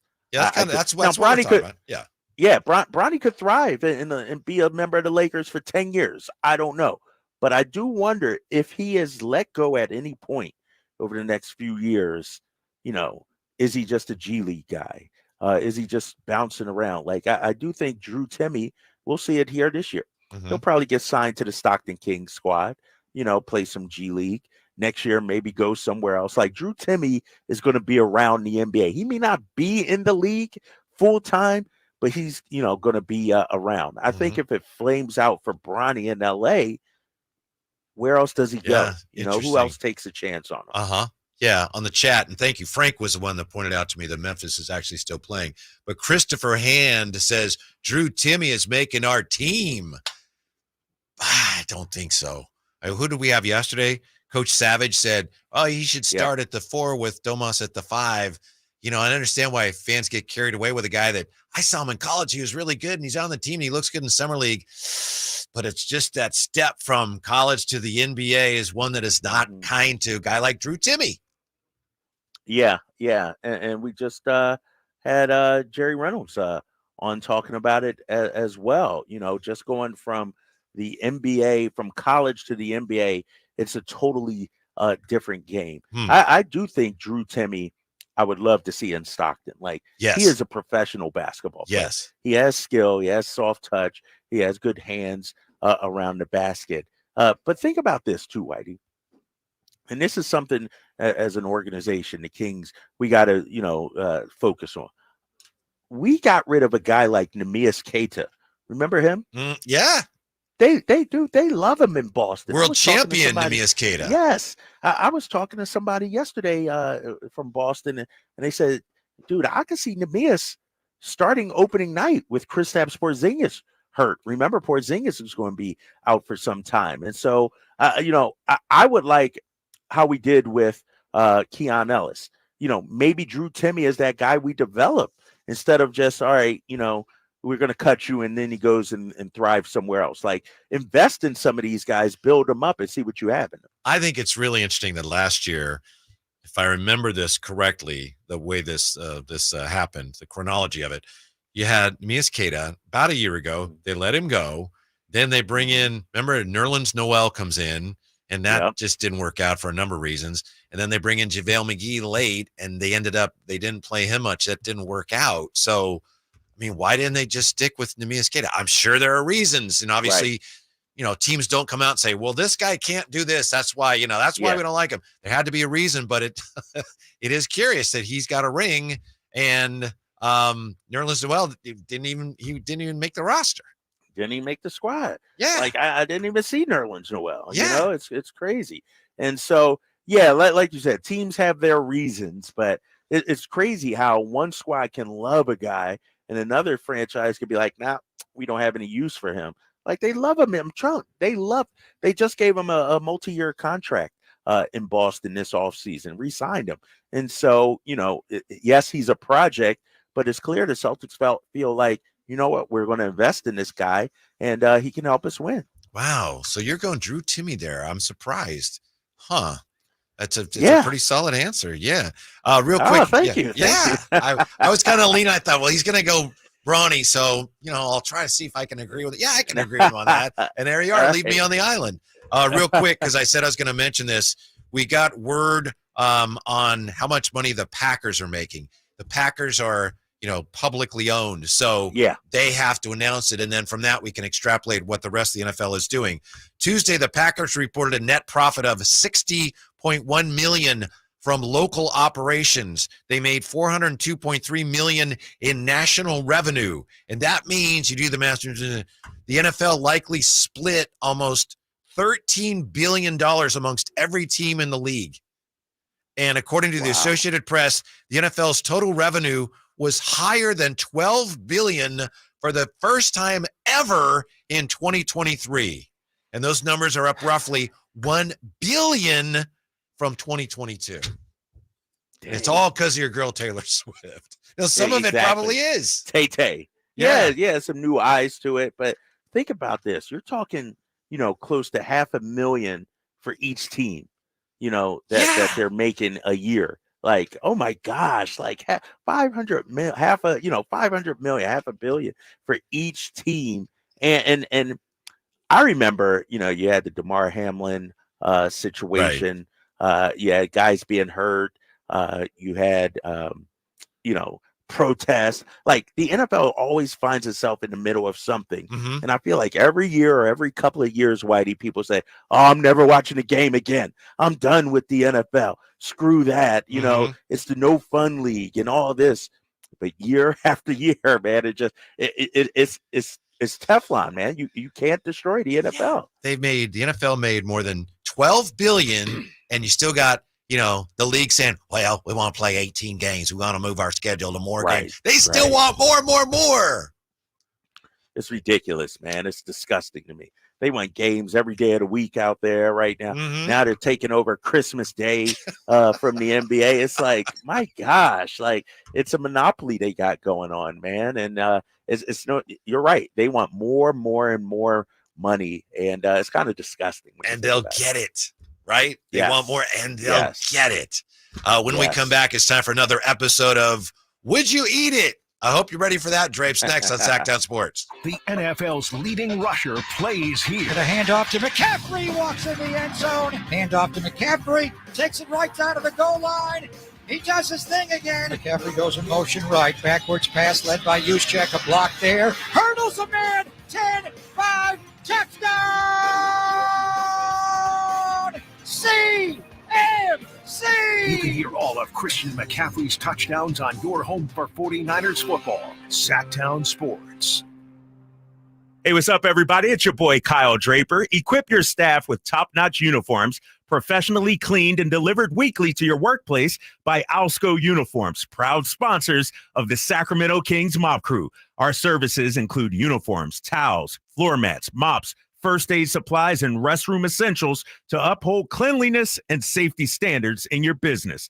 Discover why it pays to keep clean with Alsco Uniforms. Visit alsco.com to learn more. Again, visit alsco.com. Summer is finally here, and so are all the best deals on DeWalt power tools at Fasteners Inc. Tool Outlet in Sacramento. Drills, impacts, circular saws, you name it, we have it for the best price in town, guaranteed. Whether you're a weekend warrior or a seasoned tradesman, we've got all the DeWalt products you need to crush your next project. So come on down to Fasteners Inc. Tool Outlet today on Power and Road for better tools and better prices. For more info, visit fastenersinc.net. Grab the keys to a new fuel-efficient Toyota. Let's go! Hit the open California road this summer with incredible MPG and peace of mind. With fewer fill-ups, you can explore further and make the most of those long summer days. Choose from Toyota's 16 hybrid and electrified models, more than any other brand, and go the distance with Toyota's class-leading fuel efficiency and reliability. It's time to make this summer one to remember.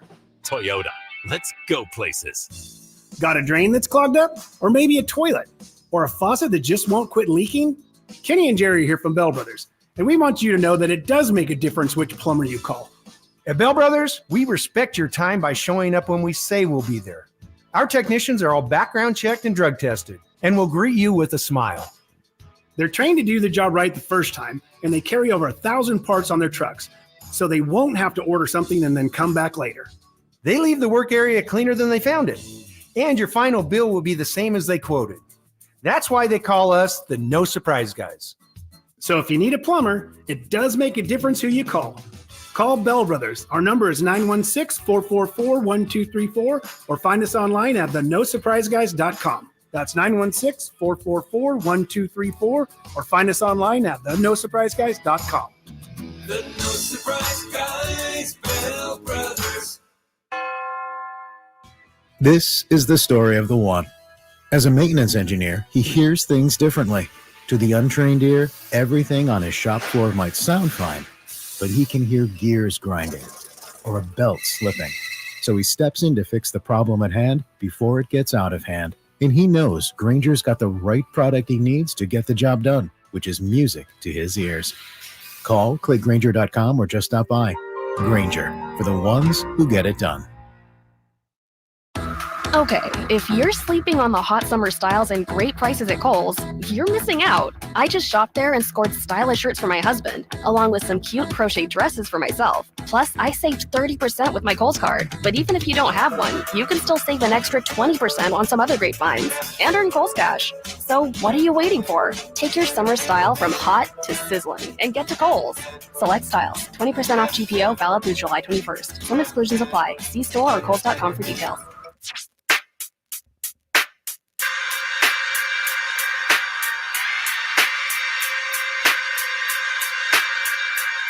Live and local, it's The Drive Guys. Watch the show on youtube.com/Sactown Sports 1140. Or listen on the Sactown Sports app.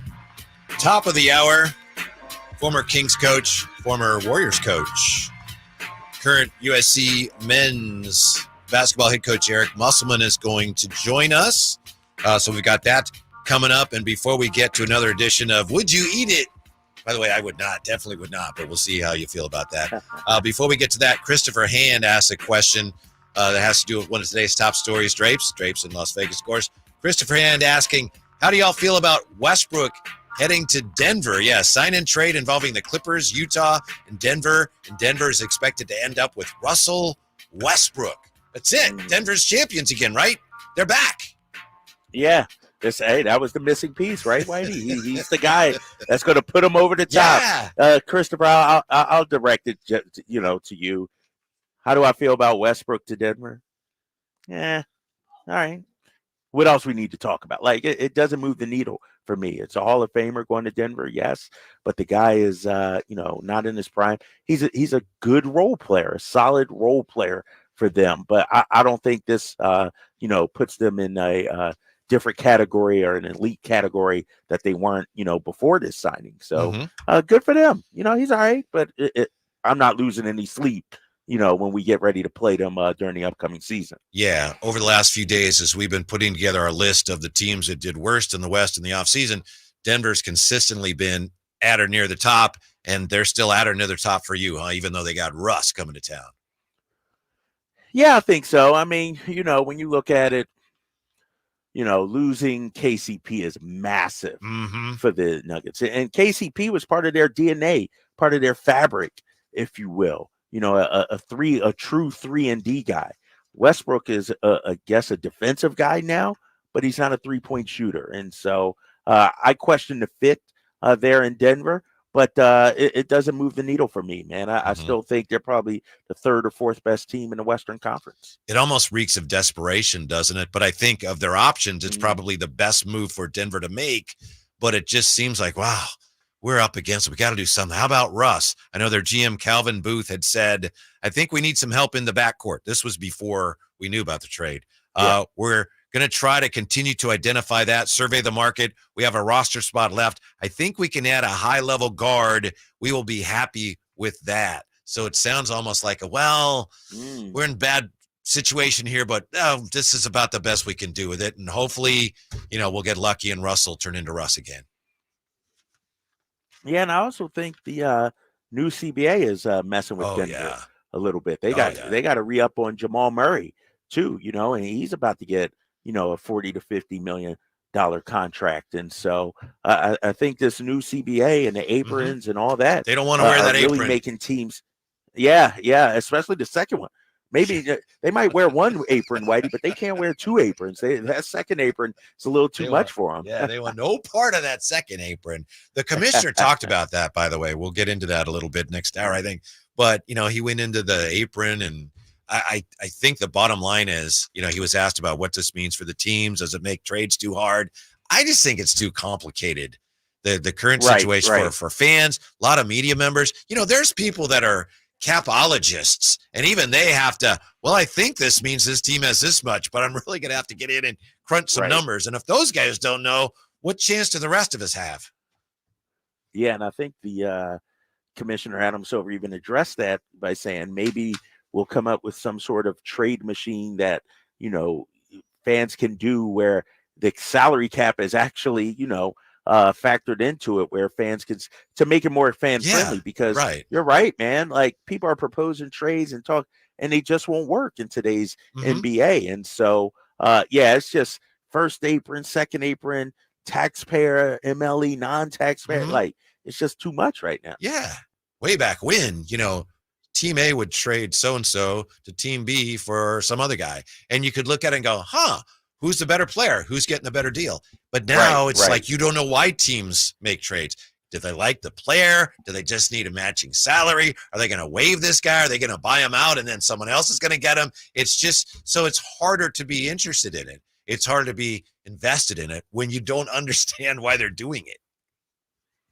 Right. Exactly. Like you said, back in the day, you used to just look, all right, this player versus this player. And truly now it's, all right, what does this do for the tax? Do we have our full MLE now? Once we do, it's just anytime you start throwing numbers and statting people up and we got to do math equations on our own and stuff, you're losing me right now. Yeah. And so, I'm with you, man. All right, here we go. Time for another episode of Would You Eat It? Oh, yeah. By the way, Guy Fieri just released Major League Baseball t-shirts, Flavortown tees for all 30 Major League teams. So for each team, there's a t-shirt with their colors and then some food item that the team is identified with. So for the Giants, the t-shirt is an upside down helmet with garlic fries in it. And for the A's, it's burnt ends mac and cheese. I'm not sure why, except I looked it up and I guess that's something you can get now at the Coliseum. Burnt ends mac and cheese. But here's a ballpark item they have in Kansas City. I don't know if we're going to have some crazy foods next year in Sacramento, but here it is, the Taste of K taco. Would you eat it? It's a hot dog wrapped in a cheeseburger quesadilla and topped with barbecue brisket, fries, lettuce, pickles, onion, sriracha, Cracker Jacks, and barbecue sauce. The Taste of K taco. Drapes, Simone, dear listener, would you eat it? I don't know how much it costs. I'm sure it's, $30 or more. $30. Yeah. Gotta be. What's that thing called again? The Taste of K taco, because it's in Kansas City. Hot dog wrapped in a cheeseburger quesadilla. And actually, at that point, I'm like, oh, okay. But then topped with barbecue brisket, fries, lettuce, pickles, onion, sriracha, Cracker Jacks, and barbecue sauce. No, I'm out. I just saw a picture of it. No, I'm out. Really? I'm out. Like, you wouldn't have to eat again for a week. Yeah, I know. That's what I'm saying. Dude, that's like diabetes walking on, down the street or something. Like, there's no way I could eat that. It doesn't even look appealing at that. They lost me with the taco shell. Like, really? Cheeseburger taco shell. Yeah. Where they lost me is with the sriracha Cracker Jacks. I want no part of that. Simone, would you? Yeah, I see the Cracker Jacks. Yeah. Simone, would you eat it? No, thank you. Do you know anyone that you think might? Is there anyone you know that you think, like Carmichael Dave? Exactly who I was thinking of. Right. He'd be like, I'll give it the old college try. Oh, that's my gosh. Point. Good for Carmichael Dave. Yeah. So looking forward to next year. Finding out maybe we'll have some crazy food items for the A's games at Sutter Health Park. All right. When we come back, we're going to talk to another former coach of the Sacramento Kings. Second one we've talked to today, Eric Musselman, who, of course, was Mason Jones' coach in college. He joins us next on Sactown Sports. The only place you'll find Keegan Murray is Sactown Sports. Out to Keegan Murray, straight away for three, and Keegan knocks down the triple. Hey, Sacramento, it's Keegan Murray, and you're listening to the home of Sacramento Kings, Sactown Sports. Your local sports leader. I didn't ask to be thrown in the streets with nowhere to go. I didn't think I'd survive. But I did ask for help, and Covenant House was there for me. 1 in 10 young adults will experience a form of homelessness this year. For these kids who didn't ask to be put in this unthinkable situation, Covenant House is there. Covenant House helped me break the cycle of homelessness in my family. They gave me the love that I needed. Over 2,000 young people will sleep safely in a Covenant House bed tonight. When youth who are experiencing homelessness have a hot meal, a safe place to sleep, medical care, and love, they can overcome heartbreaking challenges and have a brighter future. They just really genuinely just wanted to help me succeed, and I'm succeeding. I'm a speaker, I'm an author. Covenant House really helped me and really helped mold me into the woman I am today. If you or someone you love is asking for help, go to safeplacetosleep.org today. Hey, get ready to rock, groove, and have a blast with the Sactown Sports live events calendar. We've got an unbeatable lineup of shows that you won't want to miss. First up is Songs and Stories from Mickey Dolenz of the Monkees, coming to the Crest Theater July 21st. It's Brett Young and Chase Rice at Thunder Valley on August 3rd. Plus, Jason Mraz and the Super Band will be rocking Thunder Valley on August 9th. Then head out of the heat to higher elevation for the Truckee Music Festival on August 9th and 10th, featuring Kip Moore and Sublime. And here's your Live Nation lineup. On August 4th, don't miss the Outlaw Music Festival at Toyota Amphitheater, featuring Willie Nelson, Bob Dylan, and John Mellencamp. On August 15th, catch Donnie Osmond at Hard Rock Live Sacramento. Then, on August 22nd, Creed Fisher takes the stage at Ace of Spades. And on September 10th, enjoy the timeless sounds of the Doobie Brothers at Toyota Amphitheater. Rounding out this rockin' lineup is the Lodi Grape Festival from September 12th through the 15th, featuring Joe Nichols and Smash Mouth. For information and tickets, visit grapefestival.com. And then stay tuned to Sactown Sports for exclusive updates and your chance to win tickets. I'm Ken Korak with your Green and Gold Report, brought to you by Xfinity Mobile. Connect to the most reliable 5G network nationwide. Well, the A's first pick in this year's draft is Wake Forest first baseman Nick Kurtz. Now, Kurtz, a 6'5" left-handed hitter, has drawn comparisons to Matt Olson and maybe even Hall of Famer Jim Thome. And even though the A's had the fourth pick in the draft, A's scouting director Eric Kubota said that Kurtz was the first pick on their board. Want to save on some of the biggest names in streaming on the network made for streaming? Now through September 21st, get 150 megabit Xfinity internet for 12 months with a 1-year contract. And for just $15 a month, add the new Stream Saver. That includes Peacock, Apple TV Plus, and Netflix for just $35 a month. Switch at Xfinity.com today. Restrictions apply. Requires paperless billing and auto pay with stored bank account. Equipment, taxes, and fees extra. After promo, regular internet rates apply. Currently $54 a month. Actual speeds vary. Stream Saver requires Xfinity internet or TV and price subject to change. If you've been on the American River, it's uphill, it's downhill. There's trails everywhere that you can walk, and it just makes you happy. And I couldn't walk, and it was terrible. I was turning into a real crab. I went to the Good Feet store and I tried on the arch supports. I could not believe that I was not in pain. I can walk, I can run, I can jump, I can do anything. My name's Terry, and that's my Good Feet story. The Good Feet store in Sacramento, Roseville, and Vacaville.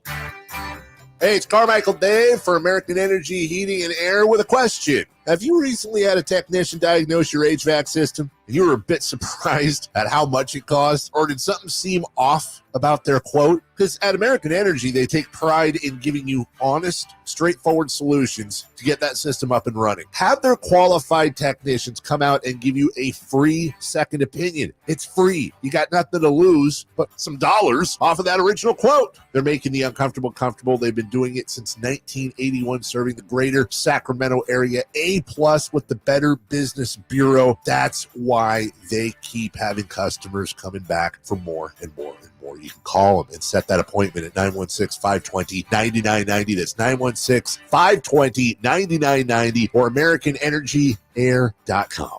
Call 916-520-9990 now.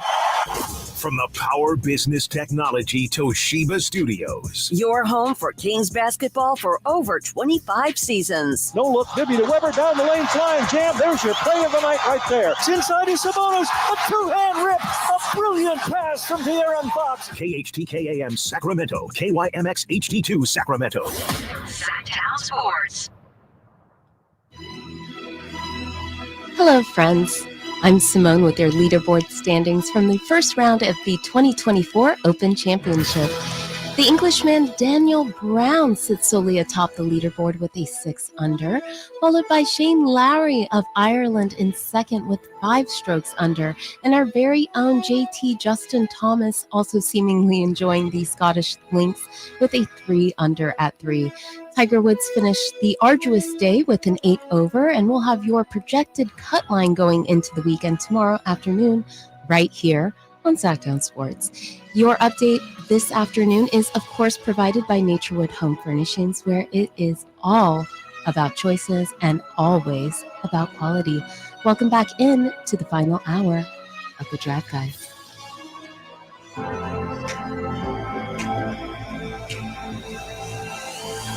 Your home for Kings basketball for over 25 seasons. Sactown Sports. Got a very special guest coming up in just a moment. Going to be talking with Eric Musselman, head coach, USC men's basketball. But first, I want to remind you that you want to enjoy that summertime shine for 25% off. Where? At Quick Quack Car Wash. That's where. So now through July 31st, you can get, I double checked, this is confirmed, you can get 25% off any single car wash at Quick Quack during their summertime savings event. Hurry! Unlike summer, this offer is only good for a limited time. So text the keyword GOLD, G-O-L-D, GOLD, to 916-339-1140 to enter to win a 30-day Quick Quack membership. Good luck. Terms and conditions apply. For more information, visit SactownSports.com. Kyle Draper is in Vegas, and so are the Kings. Drapes, Washington getting the better of the Kings as we speak. Yeah, Washington on top as they just started the second half. And you know what's interesting? We've been looking at Alex Sarr and seeing what kind of player he was going to be.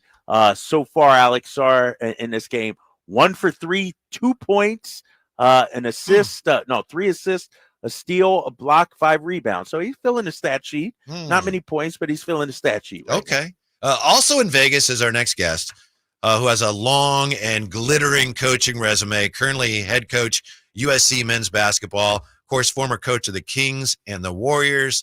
It's a pleasure to welcome back to Sactown Sports, Eric Musselman. How are you, Coach? I'm doing great, Kevin. Appreciate you having me on. Yeah, absolutely. Listen, I'm wearing my San Diego Sales T-shirt today in honor of you and your father. So you got to be kidding me. No, right, Drapes? I do. I have it on. Right. This. Oh my gosh, that's he got it on. What a great look. It's funny. I went to a beach party the other night here in Manhattan Beach, and I strolled down there. I met my wife on the Strand, and she looked at me and goes, "What are you doing wearing a San Diego Sales shirt?" Nice. That's tremendous. I mean, they only lasted 6 games. Yes, I know. And that was the year of the NBA-ABA merger.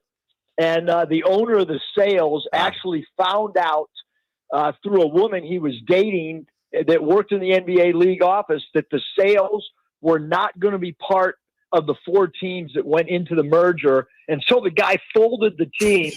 My dad left a great job at the University of Minnesota. He lasted 6 games. The Virginia Squires then called my dad, brought him to Virginia. My mom said, "I'm not leaving La Jolla, California." And she never left the whole since that day. Wow. By the way, my parents did get divorced. Wow. Already we got things happening here with Coach Eric Musselman. Hey, wanted to ask you about Mason Jones. I know you got a lot going on in Summer League. I'm not sure how much of any particular team you get to see, but how's Mason Jones coming along as a pro? How proud are you of his progress? Yeah, super proud of Mason. I mean, a lot of people don't understand when he was young. He was heavy. I looked at him the other day. Yesterday it was actually, and I couldn't believe it when he walked out of the locker room. His eating habits and his lifestyle habits right now are insane. He watches everything he eats. He's on a very, very strict diet. He's in the best shape of his life. He's a dynamic scorer. I mean, he led the country in free throws attempted when he played for me at Arkansas the one year I was with him for those 30 games. And I didn't recruit him. He along with Isaiah Joe, who's playing with Oklahoma City Thunder, both those 2 players I inherited from Mike Anderson, and 2 guys that eventually became pros. But Mason is a great scorer. He wears his emotions on his sleeve. He's a guy that is up on the bench cheering. He's never afraid of big moments.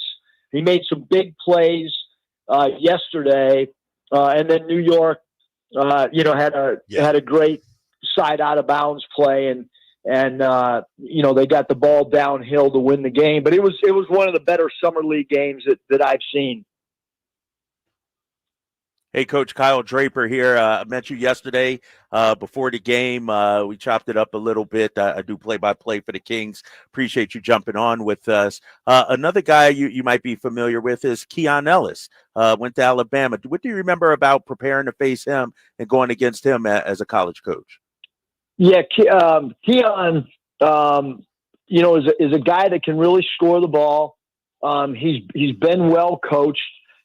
He's a player that I think his game has grown, since he was at Alabama, but he was one of the better SEC players. He was a guy that you really, really had to prepare for on both sides of the ball. He's got the ability to be a good defender as well with his length. I think he's got a really bright future. A lot of these guys, as you can see in Summer League, it really comes down to, opportunity. And Keon's a guy at 6'3" that, can pass the ball a little bit. He can create steals. He's a good athlete. And he's still a really, really young player at just 24 years old. Mm-hmm. Is maybe working on his handle one of the benefits for him in Summer League? I mean, he just was a breakout player for the Kings last year, running a little point this year. I mean, is that a situation where the Kings look at that and say, man, if he can become even better with his handle, I mean, the potential for him expands. Does that kind of get to the heart of why we have Summer League for some of these guys, Coach? Yeah, I think if a player doesn't have the ability from his current organization to work on some different things, I think you're losing the benefit of Summer League. I mean, I think that there's some organizations that really, really go into Summer League with a great plan. And they put players in a position, one, to test them, two, to evaluate them. And then there's others that are just, you can tell by the way the team's put together, or you can tell by the way that it's being coached, that maybe don't have as good a plan. And certainly what you want to do with a young player like Keon is put the ball in his hands and let him be more of a decision maker and let him expand his game. Mm-hmm. He didn't really play point, when he played at Bama. And so having that ball in his hands a little bit more certainly is the next growth. Because when you're 6'3" at that level, you got to be able to, be a combo guard and not just strictly an off guard. Yeah. Hey, Coach, one of the things we were talking about earlier this show, and I'd like for you to speak on it, having been a college coach and an NBA coach, we see college players who have tremendous success, but it doesn't translate to the NBA. What's the gap, I guess, in between the style of play now between college and the NBA? Is it a farther leap that guys have to make if they want to be successful on the big level? I think so. I think, and there's a lot of misleading things. For instance, I'm going to show my age, but before the NBA G League, there was the old CBA. Yeah. And when I coached in the CBA, there was 12 NBA active roster spots. Now you have two ways, Exhibit 10s, rosters have expanded. The game has been semi-diluted. Now you have, basically 30 G League teams, as opposed to, again, I look back not that long ago, Chris Finch was coaching in the G League when I was in it. Nick Nurse was coaching in the G League when I was in it. The Austin Toros coach was Quinn Snyder. There was only like 12 teams. And when you only have 12 teams compared to 30, the players are dissolute. Right now, they're not in reality sometimes. They'll put up decent numbers in the G League. The G League is so watered down right now that you can't get a real true gauge. Certainly, there's always going to be players that come up through that system. But to be an impact player and to be a guy that lasts in the league, like, it's super hard for college players to understand. It's just not about making a roster. It's about turning that into a second and a third contract. And sometimes players that are playing, like in the Vegas Summer League, they don't understand. You're not just auditioning for your team that you're playing on. You're auditioning for all the other teams in the NBA, because all the scouts are there, they're evaluating, they're trying to, if a guy gets cut, do we bring him to vet camp? Is he a guy we want to put on a two-way or an exhibit 10? It's really hard to get college players to understand that. But I do think as a college coach, your job or your obligation, especially if you have an NBA talent that comes to you, is how do you maximize the potential, and then how do you squeeze everything out of him, and then prepare him for how to practice, for how to be on time, for how to be a true professional. Because oftentimes with those guys that are between the 10th, 11th, 12th, 13th guy, a lot of times your professionalism and the way that you conduct yourself in the locker room will often dictate how long your career lasts. Catching up with Eric Musselman on Sactown Sports. Coach, to that point, when you talk about players and how that sometimes they're not really having a grip on their potential reality of the NBA and things of that nature, how much has your NBA experience helped you be a good recruiter at the college level? That is, prospects understand when you talk about their NBA future, you know what you're talking about, right? Yeah, I think it's really helped a lot. I think I look at my time at Nevada, and I think there was a little bit of an instant credibility with certain players like Cameron Oliver, who's from Oakland but spent the majority of his life in Sacramento. Cameron was the second player that we got a commitment from, and he talked about the first NBA game he ever went to. I was coaching the Warriors, so wow. That helped land one of Sacramento's more talented players that year. And then Lindsey Drew was our first recruit at Nevada, and Lindsey's father, Larry, obviously been with many NBA teams, has been an NBA head coach, and without those two players, who knows, maybe I get fired after year 2 or 3 at Nevada, but those two incoming freshmen, because of my background, helped us land those two. And then certainly, when a family turns over their son to you, like Kareem and Rona Moody did in regards to their son, Moses Moody, that's a big leap of faith, because I had only been at Arkansas 1 year. And in that 1 year, that's when Mason Jones had played for us. That was the year that COVID shut everything down. So I really hadn't proven anything at Arkansas, but because of the background, Moses Moody's parents kind of trusted that.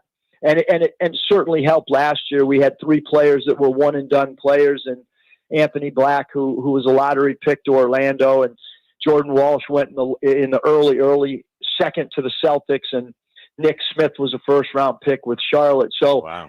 I think it resonates with a lot of people. And then the people it doesn't resonate with, they go somewhere else. Yes, that's how it is these days, right? That's how it is. Coach, you're with USC now, and USC, a heavy presence out here at Summer League with Boogie Ellis on the Kings, Isaiah Collier out here, and of course, Bronny James. Losing those 3 players, and I know it's going into your first year. Just what do you make of your guard rotation, and now having 3 USC players at the guard position trying to make their way here in the NBA Summer League? Yeah, well, I certainly wish I had. We have 1 returning player. Man! and so we went out and actually got 13 new players. We decided that it was going to be a complete, flip of the roster. And I mentioned, when I was incoming at Arkansas, the prior coach had left us with 2 NBA talented players in Jones and Isaiah Joe. So, when a player has eligibility and you get a new job and then he decides to go to the NBA, like I talked to Isaiah Collier's parents last night, and we laughed. I told him he came to my first meeting, how respectful he was. He came to my press conference, and I said, but I couldn't have a conversation with him and tell him, or even try to tell him to come back to USC. He was a bona fide first-round pick. When a player is in that particular position, he's got to go to the NBA. You cannot hold the player back. You cannot do anything other than push him out the door when they're a bona fide first-round pick. Now, if a player is a second-round pick, or maybe a non-draftable player, then you have to have those conversations and go through what could possibly happen if you leave school early, what those pros and cons can be. And we've had players like Ricky Council leave early, but then Ricky turned it into a great decision by playing so well with the 76ers this past season. And then we've had other guys that did the same thing and stayed and worked on their game, like Caleb and Cody Martin. One of them got drafted, one of them didn't. And the year before, it was the exact opposite. Everybody thought Caleb was going to get drafted and Cody wouldn't.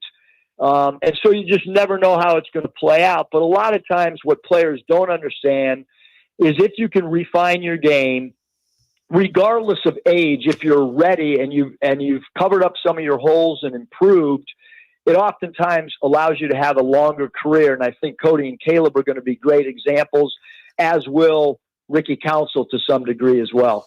Speaking of USC, Eric Musselman is our guest here. One of the great players in USC history, as you know, is now Sacramento King. Kings shoot a lot of threes. DeMar DeRozan does not. But, Coach, can he help them get better looks at the threes that they are getting and that they are taking? I think so. I mean, DeMar is a true pro. He loves to work. He's going to make teams better. He's got really good shot selection. You're talking about a guy who's 6'6", 220. He's got a great build. You can do some things defensively with him, switch because he can guard guys maybe that are a little bit taller because he is so strong. But you just look at his 48%, field goal shooter. Obviously, the three ball is not, what he's, really known for. But he's a great mid-range shooter, and he's made so many clutch shots. And so you add him with some of the young nucleus stars that the Kings have, and I think it's a great fit because you're getting a pro's pro. You look at the scoring averages of what DeMar has done, and I think it's a great fit and a great addition to their team. Hey, Coach, how much do you, keep an eye on your former clubs, Golden State, Sacramento, and just if you could speak to, the Kings finally seem to have gotten things turned around here. Yeah, no, a lot of the people that worked for the Warriors when I was there, I still keep in really close contact. Raymond Ritter was a PR guy there, and I remember. Because I was a rookie NBA head coach, I used to go to Raymond and say, hey, Raymond, can you, when the game ends, between the time the final buzzer ends and the time I have to go up on the podium, can you please give me a list of like 10 bullet points to try to help me control what is coming out of my mouth? And Raymond is still there. Eric Hausen is still there. Yeah. It's just a really cool thing that Eric Hausen, the equipment manager, still to this day will send me a care package of Warriors like workout gear and stuff. And that's how classy the Warriors are. I mean, I haven't been the coach there for a long time. I only lasted 2 years there. But their ownership, I'm really close with, the owner's sons, and they just have a lot of guys. Mike Dunleavy had played for me, and is now the GM. So I'm really close with them. Obviously, Mike Brown, having played at the University of San Diego, that's also where I went. There's a little University of San Diego mafia nobody knows about, and it's Mike Brown. It's Chris Grant, who used to be the GM of the Cleveland Cavaliers. It's David Fizdale, who's been a head coach with Memphis and the Knicks. It's a whole group of University of San Diego ties, and we're a close-knit group. I promise you that. Coach, we appreciate your time. Before we let you go, I have to tell you, every time I see the great Hubie Brown, I think of you because I remember, and I'm wondering if you could tell this story. You told us once during a radio interview, you were on Hubie's staff and you guys were playing overseas somewhere and you did a walkthrough in a parking lot with like a watermelon or something. Is it? That's one of the greatest stories ever. So here's, I don't know how much time I got. I'll try. Plenty of time. Plenty of time. So Hubie, it's a Nike All-Star team. We're playing in Limoges, France. And at that time, the Limoges team had won like a World Cup or whatever in FIBA. So the CBA league office calls me. They said, hey, Hubie's going to coach the team. You're going to put the team together, and you're going to be Hubie's assistant coach. And I was super young at the time, so I called Coach Brown. Hey, Coach Brown, what do you want in this roster? I'll never forget this. He goes, I want the very, very best rebounding small forward that you can find. And I'm like, that's kind of weird. Like, I'm thinking to myself. And so I call him back and I give him these guys, and he does the rebounds per minute. And he goes, I told you. And then he starts going off on me, and he says, I've coached Dominique Wilkins and I've coached Bernard King. Those guys were NBA great defensive rebounding small forwards. And I'm thinking in my head, man, we're a CBA team. Like, I'm not going to be able to find Dominique Wilkins and Bernard King. But that was how the roster was trying to be built. But back to your story. So we're in Limoges, France. We're playing the third game in 3 days. We can't go to a gym. We have a game at about 2:00 in the afternoon. We have breakfast at 9:30. He looks at me and he says, hey, we got to go through this Greek team's offensive sets. And I said, all right, Coach, well, let's do it here in the ballroom, like right where we're eating. And he goes, no. We need regulation, lane lines, 3. So I'm like, Coach, how are you going to do it? And he says, hey, get the tape from the trainer, and I want you to go outside, and I want you to put a half court out there and make sure the dimensions are exactly right. So I go outside. It's like 100 degrees outside, humidity. I lay the court out. He comes walking out, and he says, all right, where's the ball? I go, Coach, I don't have a ball in my back pocket. Like, so he says, hey, go back in the eating room and grab a grapefruit. So the grapefruit was the ball. Hubie, as we're walking through the plays, Hubie is telling the guys to put more zip on the pass. So probably 15 minutes.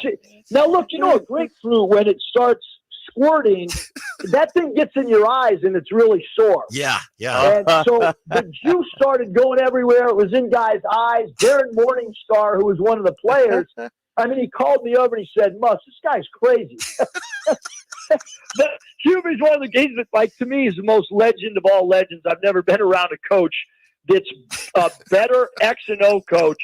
I told our team when he was coaching Memphis, because of this experience of being around him, I told our staff before we played the Grizzlies, I said, if we're not up 9 or 10 points with 2 minutes to go, we cannot beat Hubie because he's too good late game.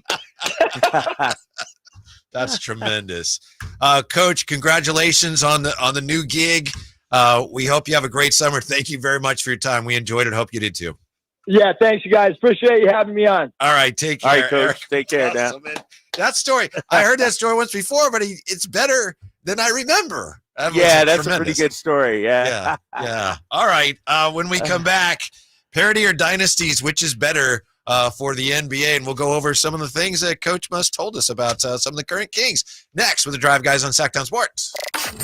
Did you miss any part of our live local shows? Don't worry, you never have to miss them again. Check out SactownSports.com and search our podcast page and play our shows when you want. The Carmichael Dave Show with Jason Ross, Stiles and Watkins, and the Drive Guys. Plus, other podcasts like Return of the Empire, Return of the Roar, the Stingers Up podcast, and Golf to Go with Frank LaRosa. They're all available right now on SactownSports.com. What's up? Talking to Chad Hoblet of Hoblet Dodge, Chrysler, Jeep, Ram, and Woodland. What's happening for Chrysler's Make This the Summer Sales events? Right now, save up to $12,000 off MSRP on new 2024 Ram 2500 Laramie or Tradesman. For work or for play, you pick. If you need a heavy-duty Ram truck, Hoblet should be your first stop to find what you need at the best price. Oh, you're going all out this month. From the time my grandfather opened the first Hoblet dealership back in 1949, one thing we've strived for is to treat you like family. That's why you'll find the big city selection and savings with over 400 Rams available, with the small town care and attention when you buy from from Hoblet Dodge, Chrysler, Jeep, Ram. You won't find a bigger selection or better deals on the truck you want. Search, select, and save through their whole inventory at HobletDodge.com. Unbeatable prices, unbeatable selection. Nobody beats Hoblet, period. 12,000 total net savings on select new 2024 Ram 2500 and 3500s after 2,000 Hoblet Select inventory bonus cash. Laramie's include 9,500 dealer discount and 500 first responder bonus cash for current members of qualifying First Responder Association. Tradesmen include 7,000 dealer discounts and 5,000 factor rebates. Rebates include 1,500 commercial bonus cash for current business owners with valid tax ID. At least 5 of each offer. Sample VIN 103767 and 221741. See dealer for details. Malik Monk plays here. Started left, goes right, steps back, launches the three. Nothing but net. Oh, that was just filthy. Oh, my, that was sweet. Sactown Sports is your proud home of the Sacramento Kings. Summer is finally here, and so are all the best deals on DeWalt power tools at Fasteners Inc. Tool Outlet in Sacramento. Drills, impacts, circular saws, you name it, we have it for the best price in town, guaranteed. Whether you're a weekend warrior or a seasoned tradesman, we've got all the DeWalt products you need to crush your next project. So come on down to Fasteners Inc. Tool Outlet today on Power and Road for better tools and better prices. For more info, visit fastenersinc.net. Power Business Technology is proud to be 100% independent, locally owned, and managed Toshiba copier dealer. Local ownership cuts out the red tape, allowing ourselves to never be too busy to personally answer the call when our clients need us. Recognized for excellence in service execution, training, and customer service, we're proud to be named a 2022 Toshiba ProMasters Elite Dealer. Contact us today for all of your business printing needs at 844-POWER-BZ. That's 844-769-3729, or visit us at PowerCopier.com. The light is fading, your hands are sore, and the last tool has been put away. Now's the time to feel the satisfaction that comes with a job well done. But when you get your tools from Harbor Freight, something about the job feels a little different. Your wallet. Because we believe that everyone deserves hardworking tools at hardworking prices. And that's what we have here.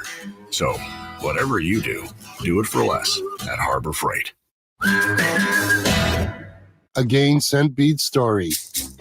Jim was at the laundromat when he heard his ear said, "Maraca, senor," but his nose said, "Hey, freshest scent ever." Following his nose, Jim found a man pouring a bottle of Gain Scent Beads into the washer. The scent, the freshness. Jim blurted, "Sir, your scent Maraca smell amazing." Actually, Jim, most noses call them Gain Scent Beads.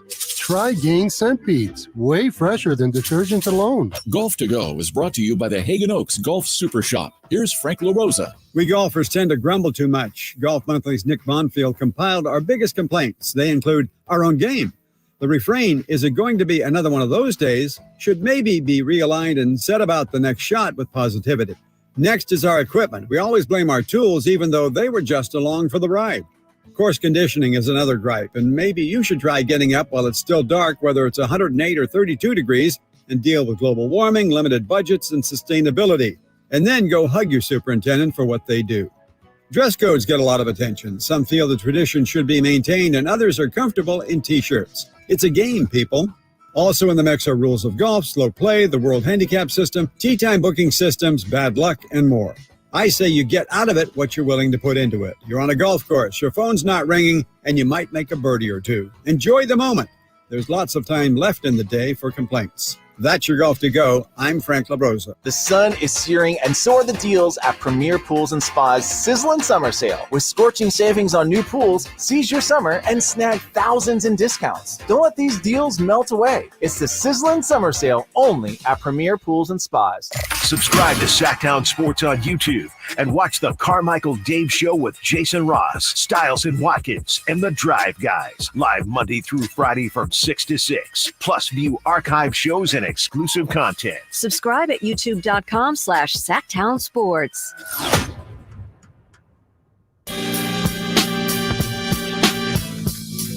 The Drive Guys, live and local, every afternoon, Monday through Friday on Sactown Sports. Our thanks to Coach Musselman for joining us.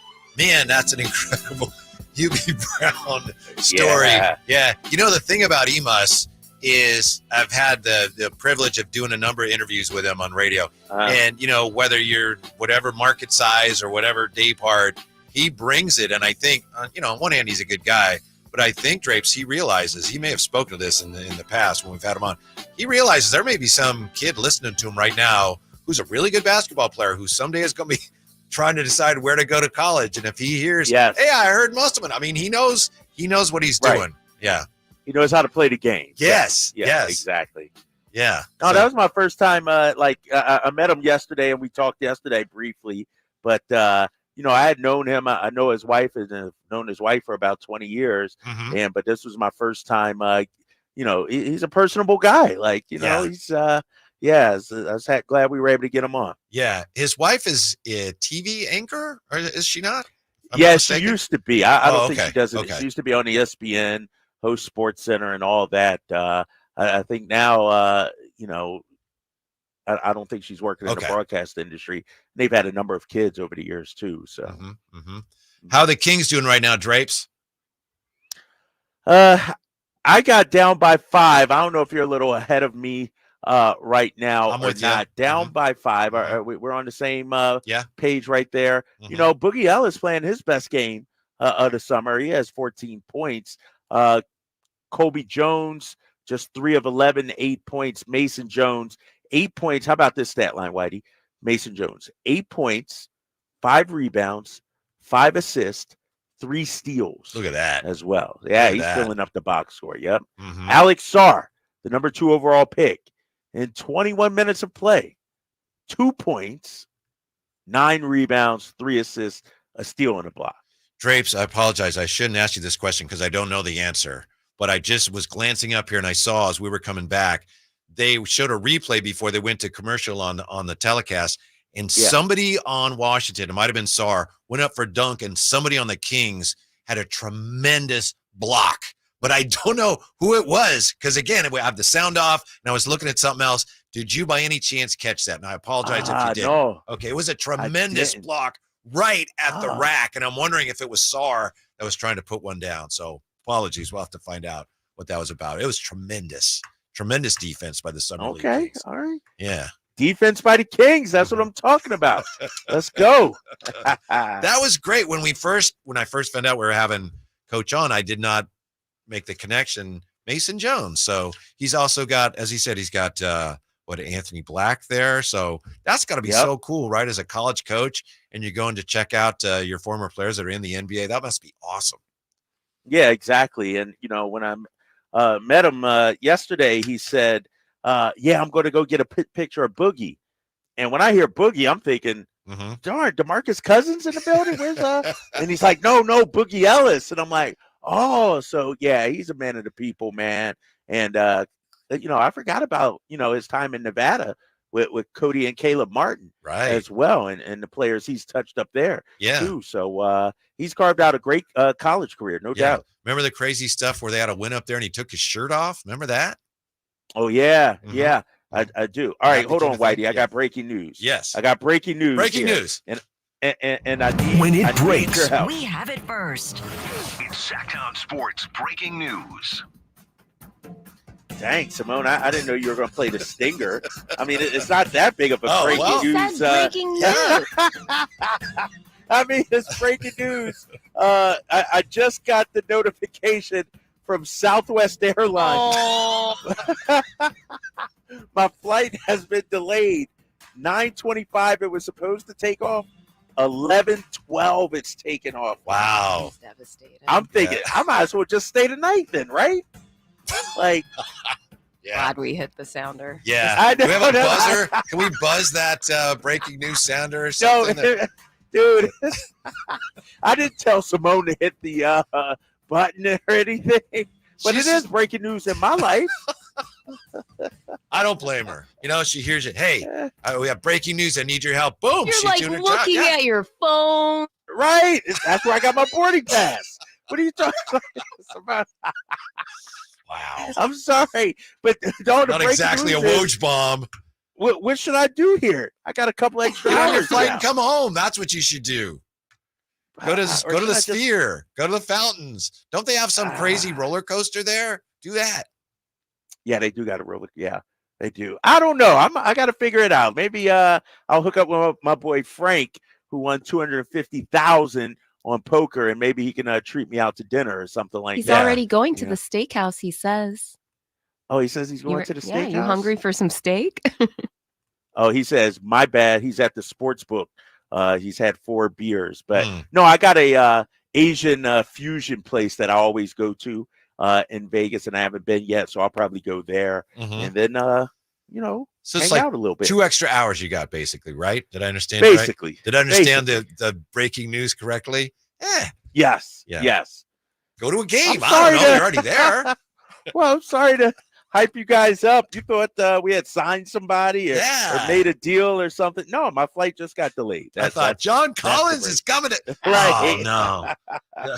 Oh, man. Sorry, Simone. I apologize. Well, that's awesome. That's okay. That's not a problem. We're just glad you're eventually gonna make your way home. Let me ask you this real quickly here. Speaking of the NBA, the commissioner was talking about this. He was talking about the state of the league and the aprons and competitive balance. So he was asked, which way is better? He spoke to which way is better. Yeah. Parity or dynasties? Because the NBA's had 6 different champions over the past 6 years. That hadn't happened since 75 through 80. And that's a departure from the period that followed 81 through 2005. Only 6 teams won 24 or 25 titles. So, the Celtics and the Warriors, of course, and the Lakers going further back, the Rockets, the Bulls. Which way is better? The commissioner says, as long as we can create something close to a level playing field in terms of the tools available to teams to compete, I'm absolutely fine with dynasties, and I'm fine with new teams emerging every year. As a longtime basketball fan, Drapes, do you have a preference? I'm a dynasty guy. Are you? I had a feeling. You're like, I had a feeling. Yeah. No, I just think, when you look at dynasties, Whitey, not only do you have fans that want to hop on their bandwagon, a la the Warriors, and 89% of their fan base being bandwagoners, not only do you have that, but you also have the people that root against the dynasty.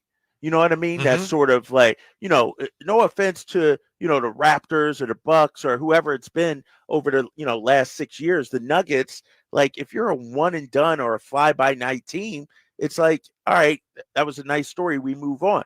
But if you start winning 3 in 5 years or 4 and 6, then it's like either A, you got a new segment of the population that's jumping on your bandwagon, or B, you got a segment saying, man, somebody got to beat these guys. And then, you get like for instance, and, they asked this question on ESPN regarding the NFL. Is Kansas City America's team?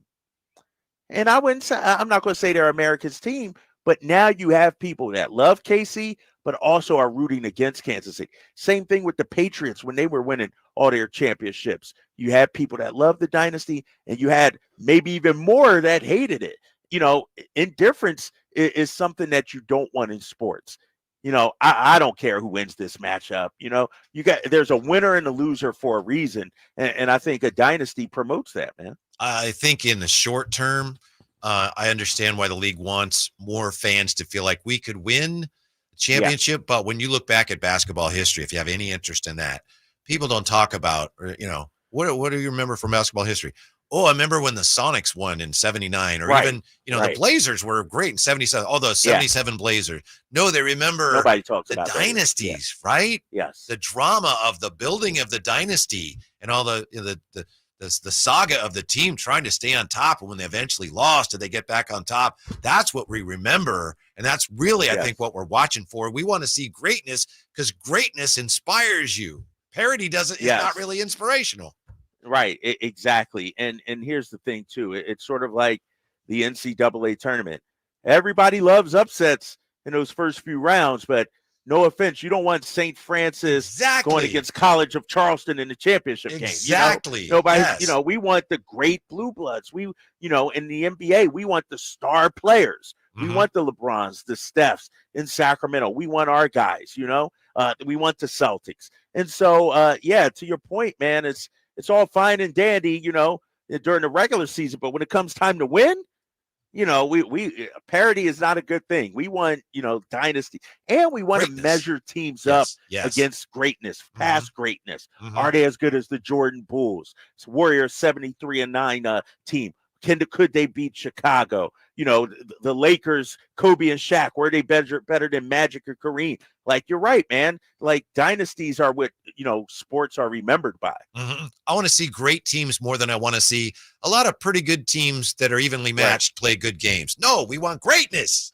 We want to see the greatest. That's what we pay for. Yes. Give us what we're paying for.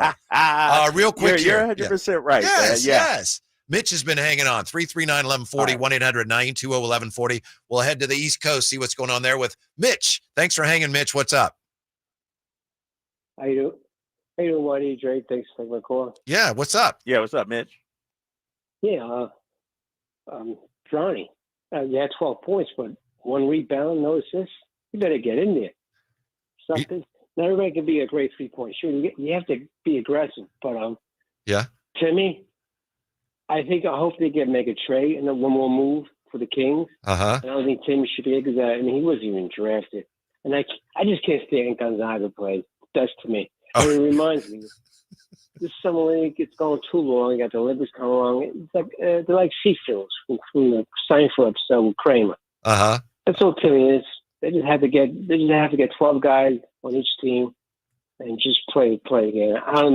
I hope it's something better than Timmy. All right, thank you. Not a big. All right, Mitch. Thanks, Mitch. Just coming after Drew Timmy. Yeah. After Drew Timmy and Gonzaga players, man.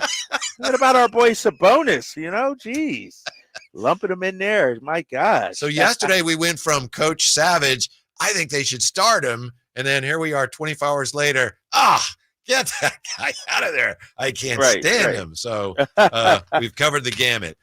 Simone, how are you feeling today about a challenge? They challenged the Wayback Quiz. You up for that? Oh, I'm so up for it. Oh, she's so I'm sure that Drapes has done all of his studying and his cheating and has all of his papers out right now and cheat sheets. So I'm excited. All right. So we got see you talking smoke on social media, Simone. I saw that tweet at me and everything all early. I saw that. All right. Yeah, so we got a real grudge match coming up next on Sactown Sports. On the move? Got somewhere to be? Take Sacramento Kings basketball with you. The Sactown Sports app will let you stay connected to your passion. Never miss a moment of Sacramento Kings basketball with the Sactown Sports app. If you're not looking for a brand new car, at Elk Grove Honda, we've acquired some of the best pre-owned cars we can find. We've kept only the best of our trades, and our buyer has found some of the finest pre-owned Hondas available in Northern California. You can see for yourself at elkgrovehonda.com. Whether you purchase a brand new Honda or a like-new pre-owned Honda, your car buying experience will be the same. We have the right Honda at the right price. You'll find us in the Elk Grove Auto Mall, Highway 99 and Elk Grove Boulevard. I gotta get an Elk Grove Honda. At aimyourdigital.com, we'll help you target the right audience, build your leads, and crush your quota. Take your business to the next level. Our digital marketing strategies help grow awareness of your product or service, all while building trust in your business.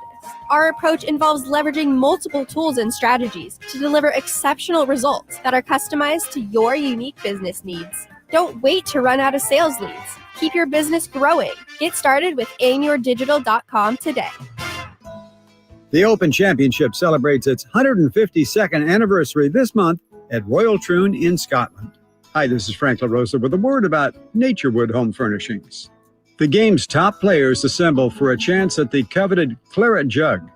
The Open Championship is about tradition, excellence, and class. And you'll find similar qualities at Naturewood Home Furnishings as they assemble the finest furniture and brand choices for your selection.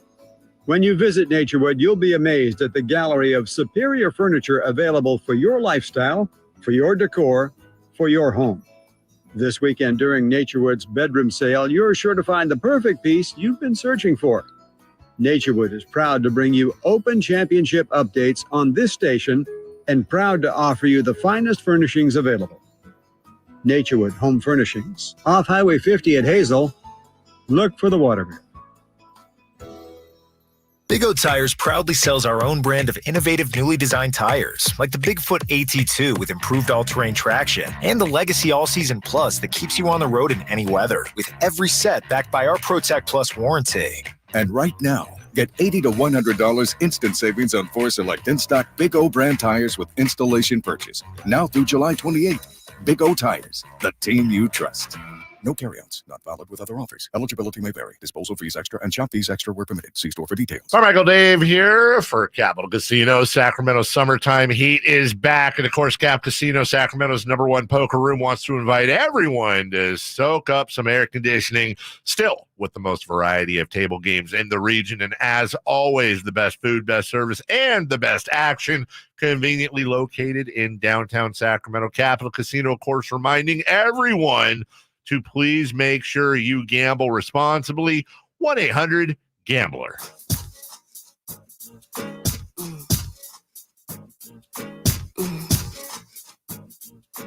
Your flagship station for the Beam Team, Sactown Sports. Thanks to the smartest listeners, viewers, and radio, I now have Isaac Jones. According to, let's see, Frank and someone else. Isaac Jones had the block. Yeah, Bleed Purple 91.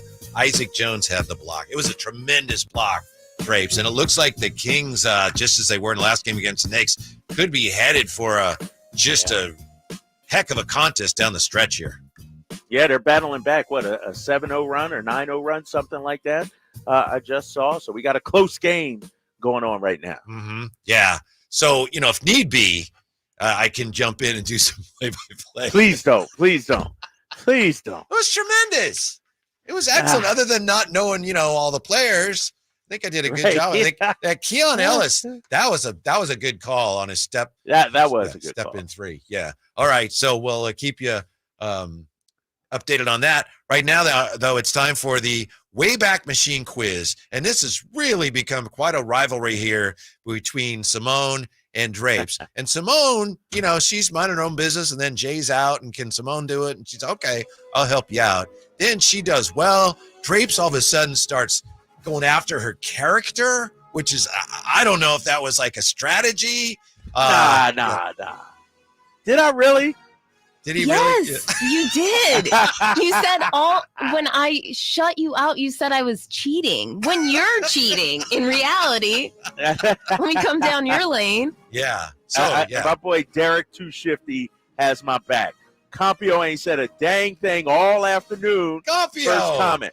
Simone wins. Welcome he's back. He's mad at me right now. He's mad at me. I'm That's sorry, my Bannerman. Yes. Yeah. And then Simone coming after you on Twitter today. So right. What's going on here? It's on.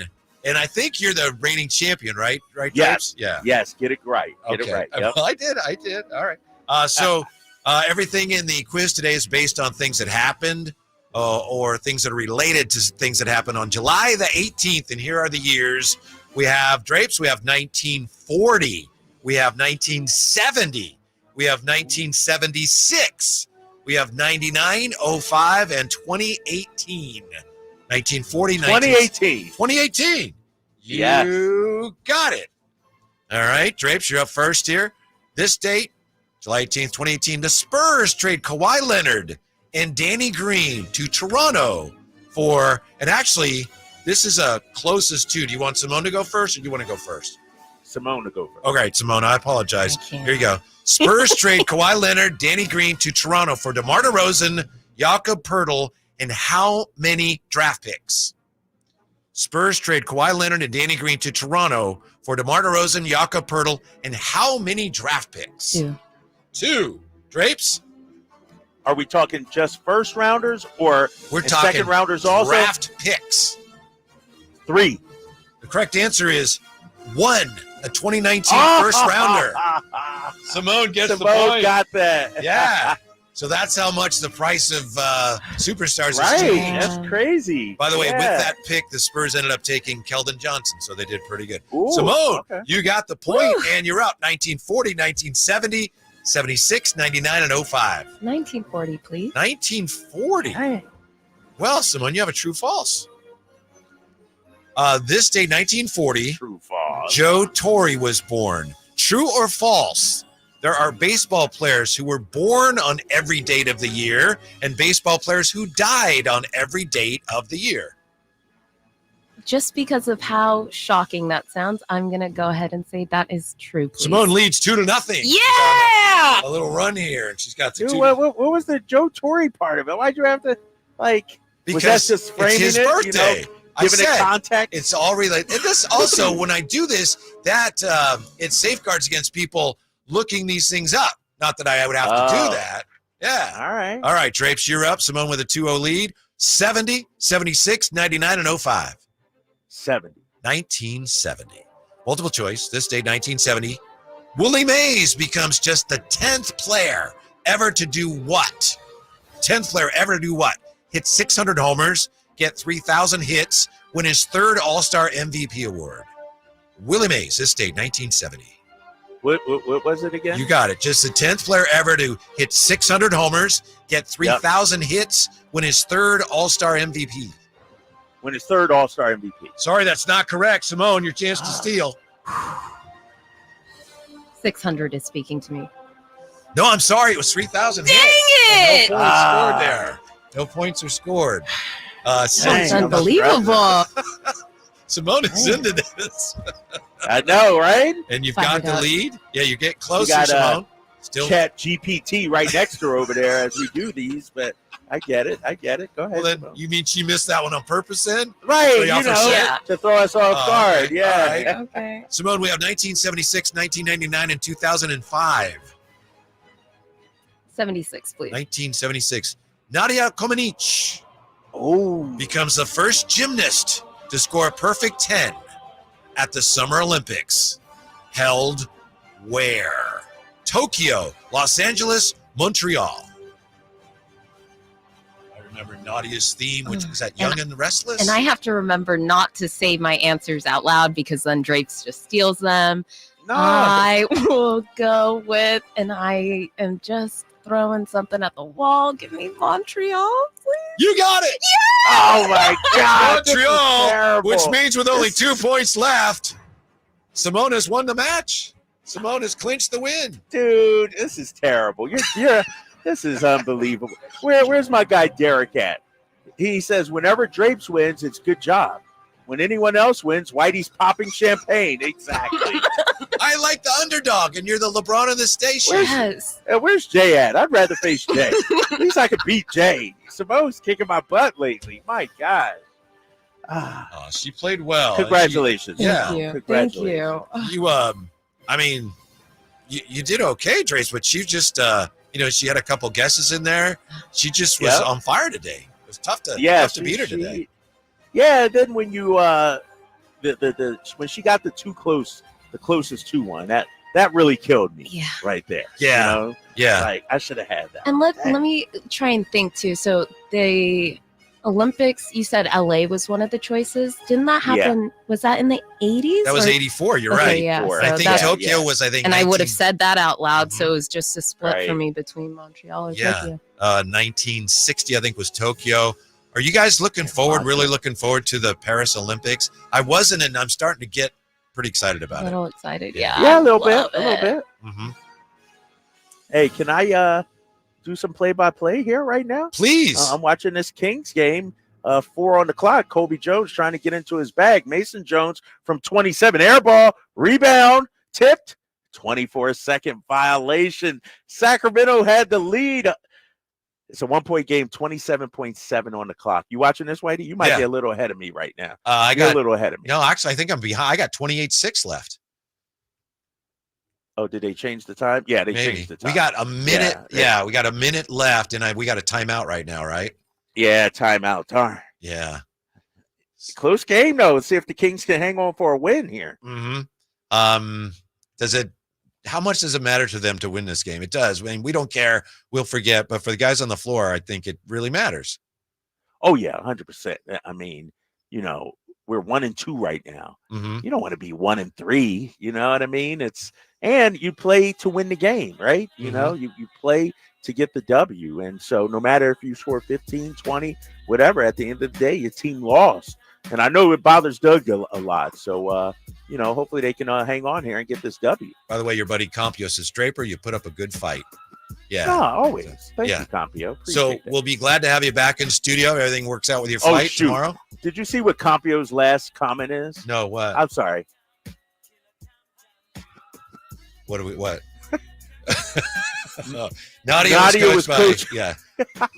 Gaza he became a neighbor of my aunt's in Sacramento. When he this dude got this is like 1 degree of separation with Compio. Thanks for being with us. We're back with you tomorrow on Sactown Sports. Our first year as the radio home of the San Francisco 49ers is one we will never forget. So toss to McCaffrey, a cutback run 30, breaks 340. McCaffrey midfield. McCaffrey 40, 30, 20, and toasted all the way down to the 3-yard line on the first play of the game. CMC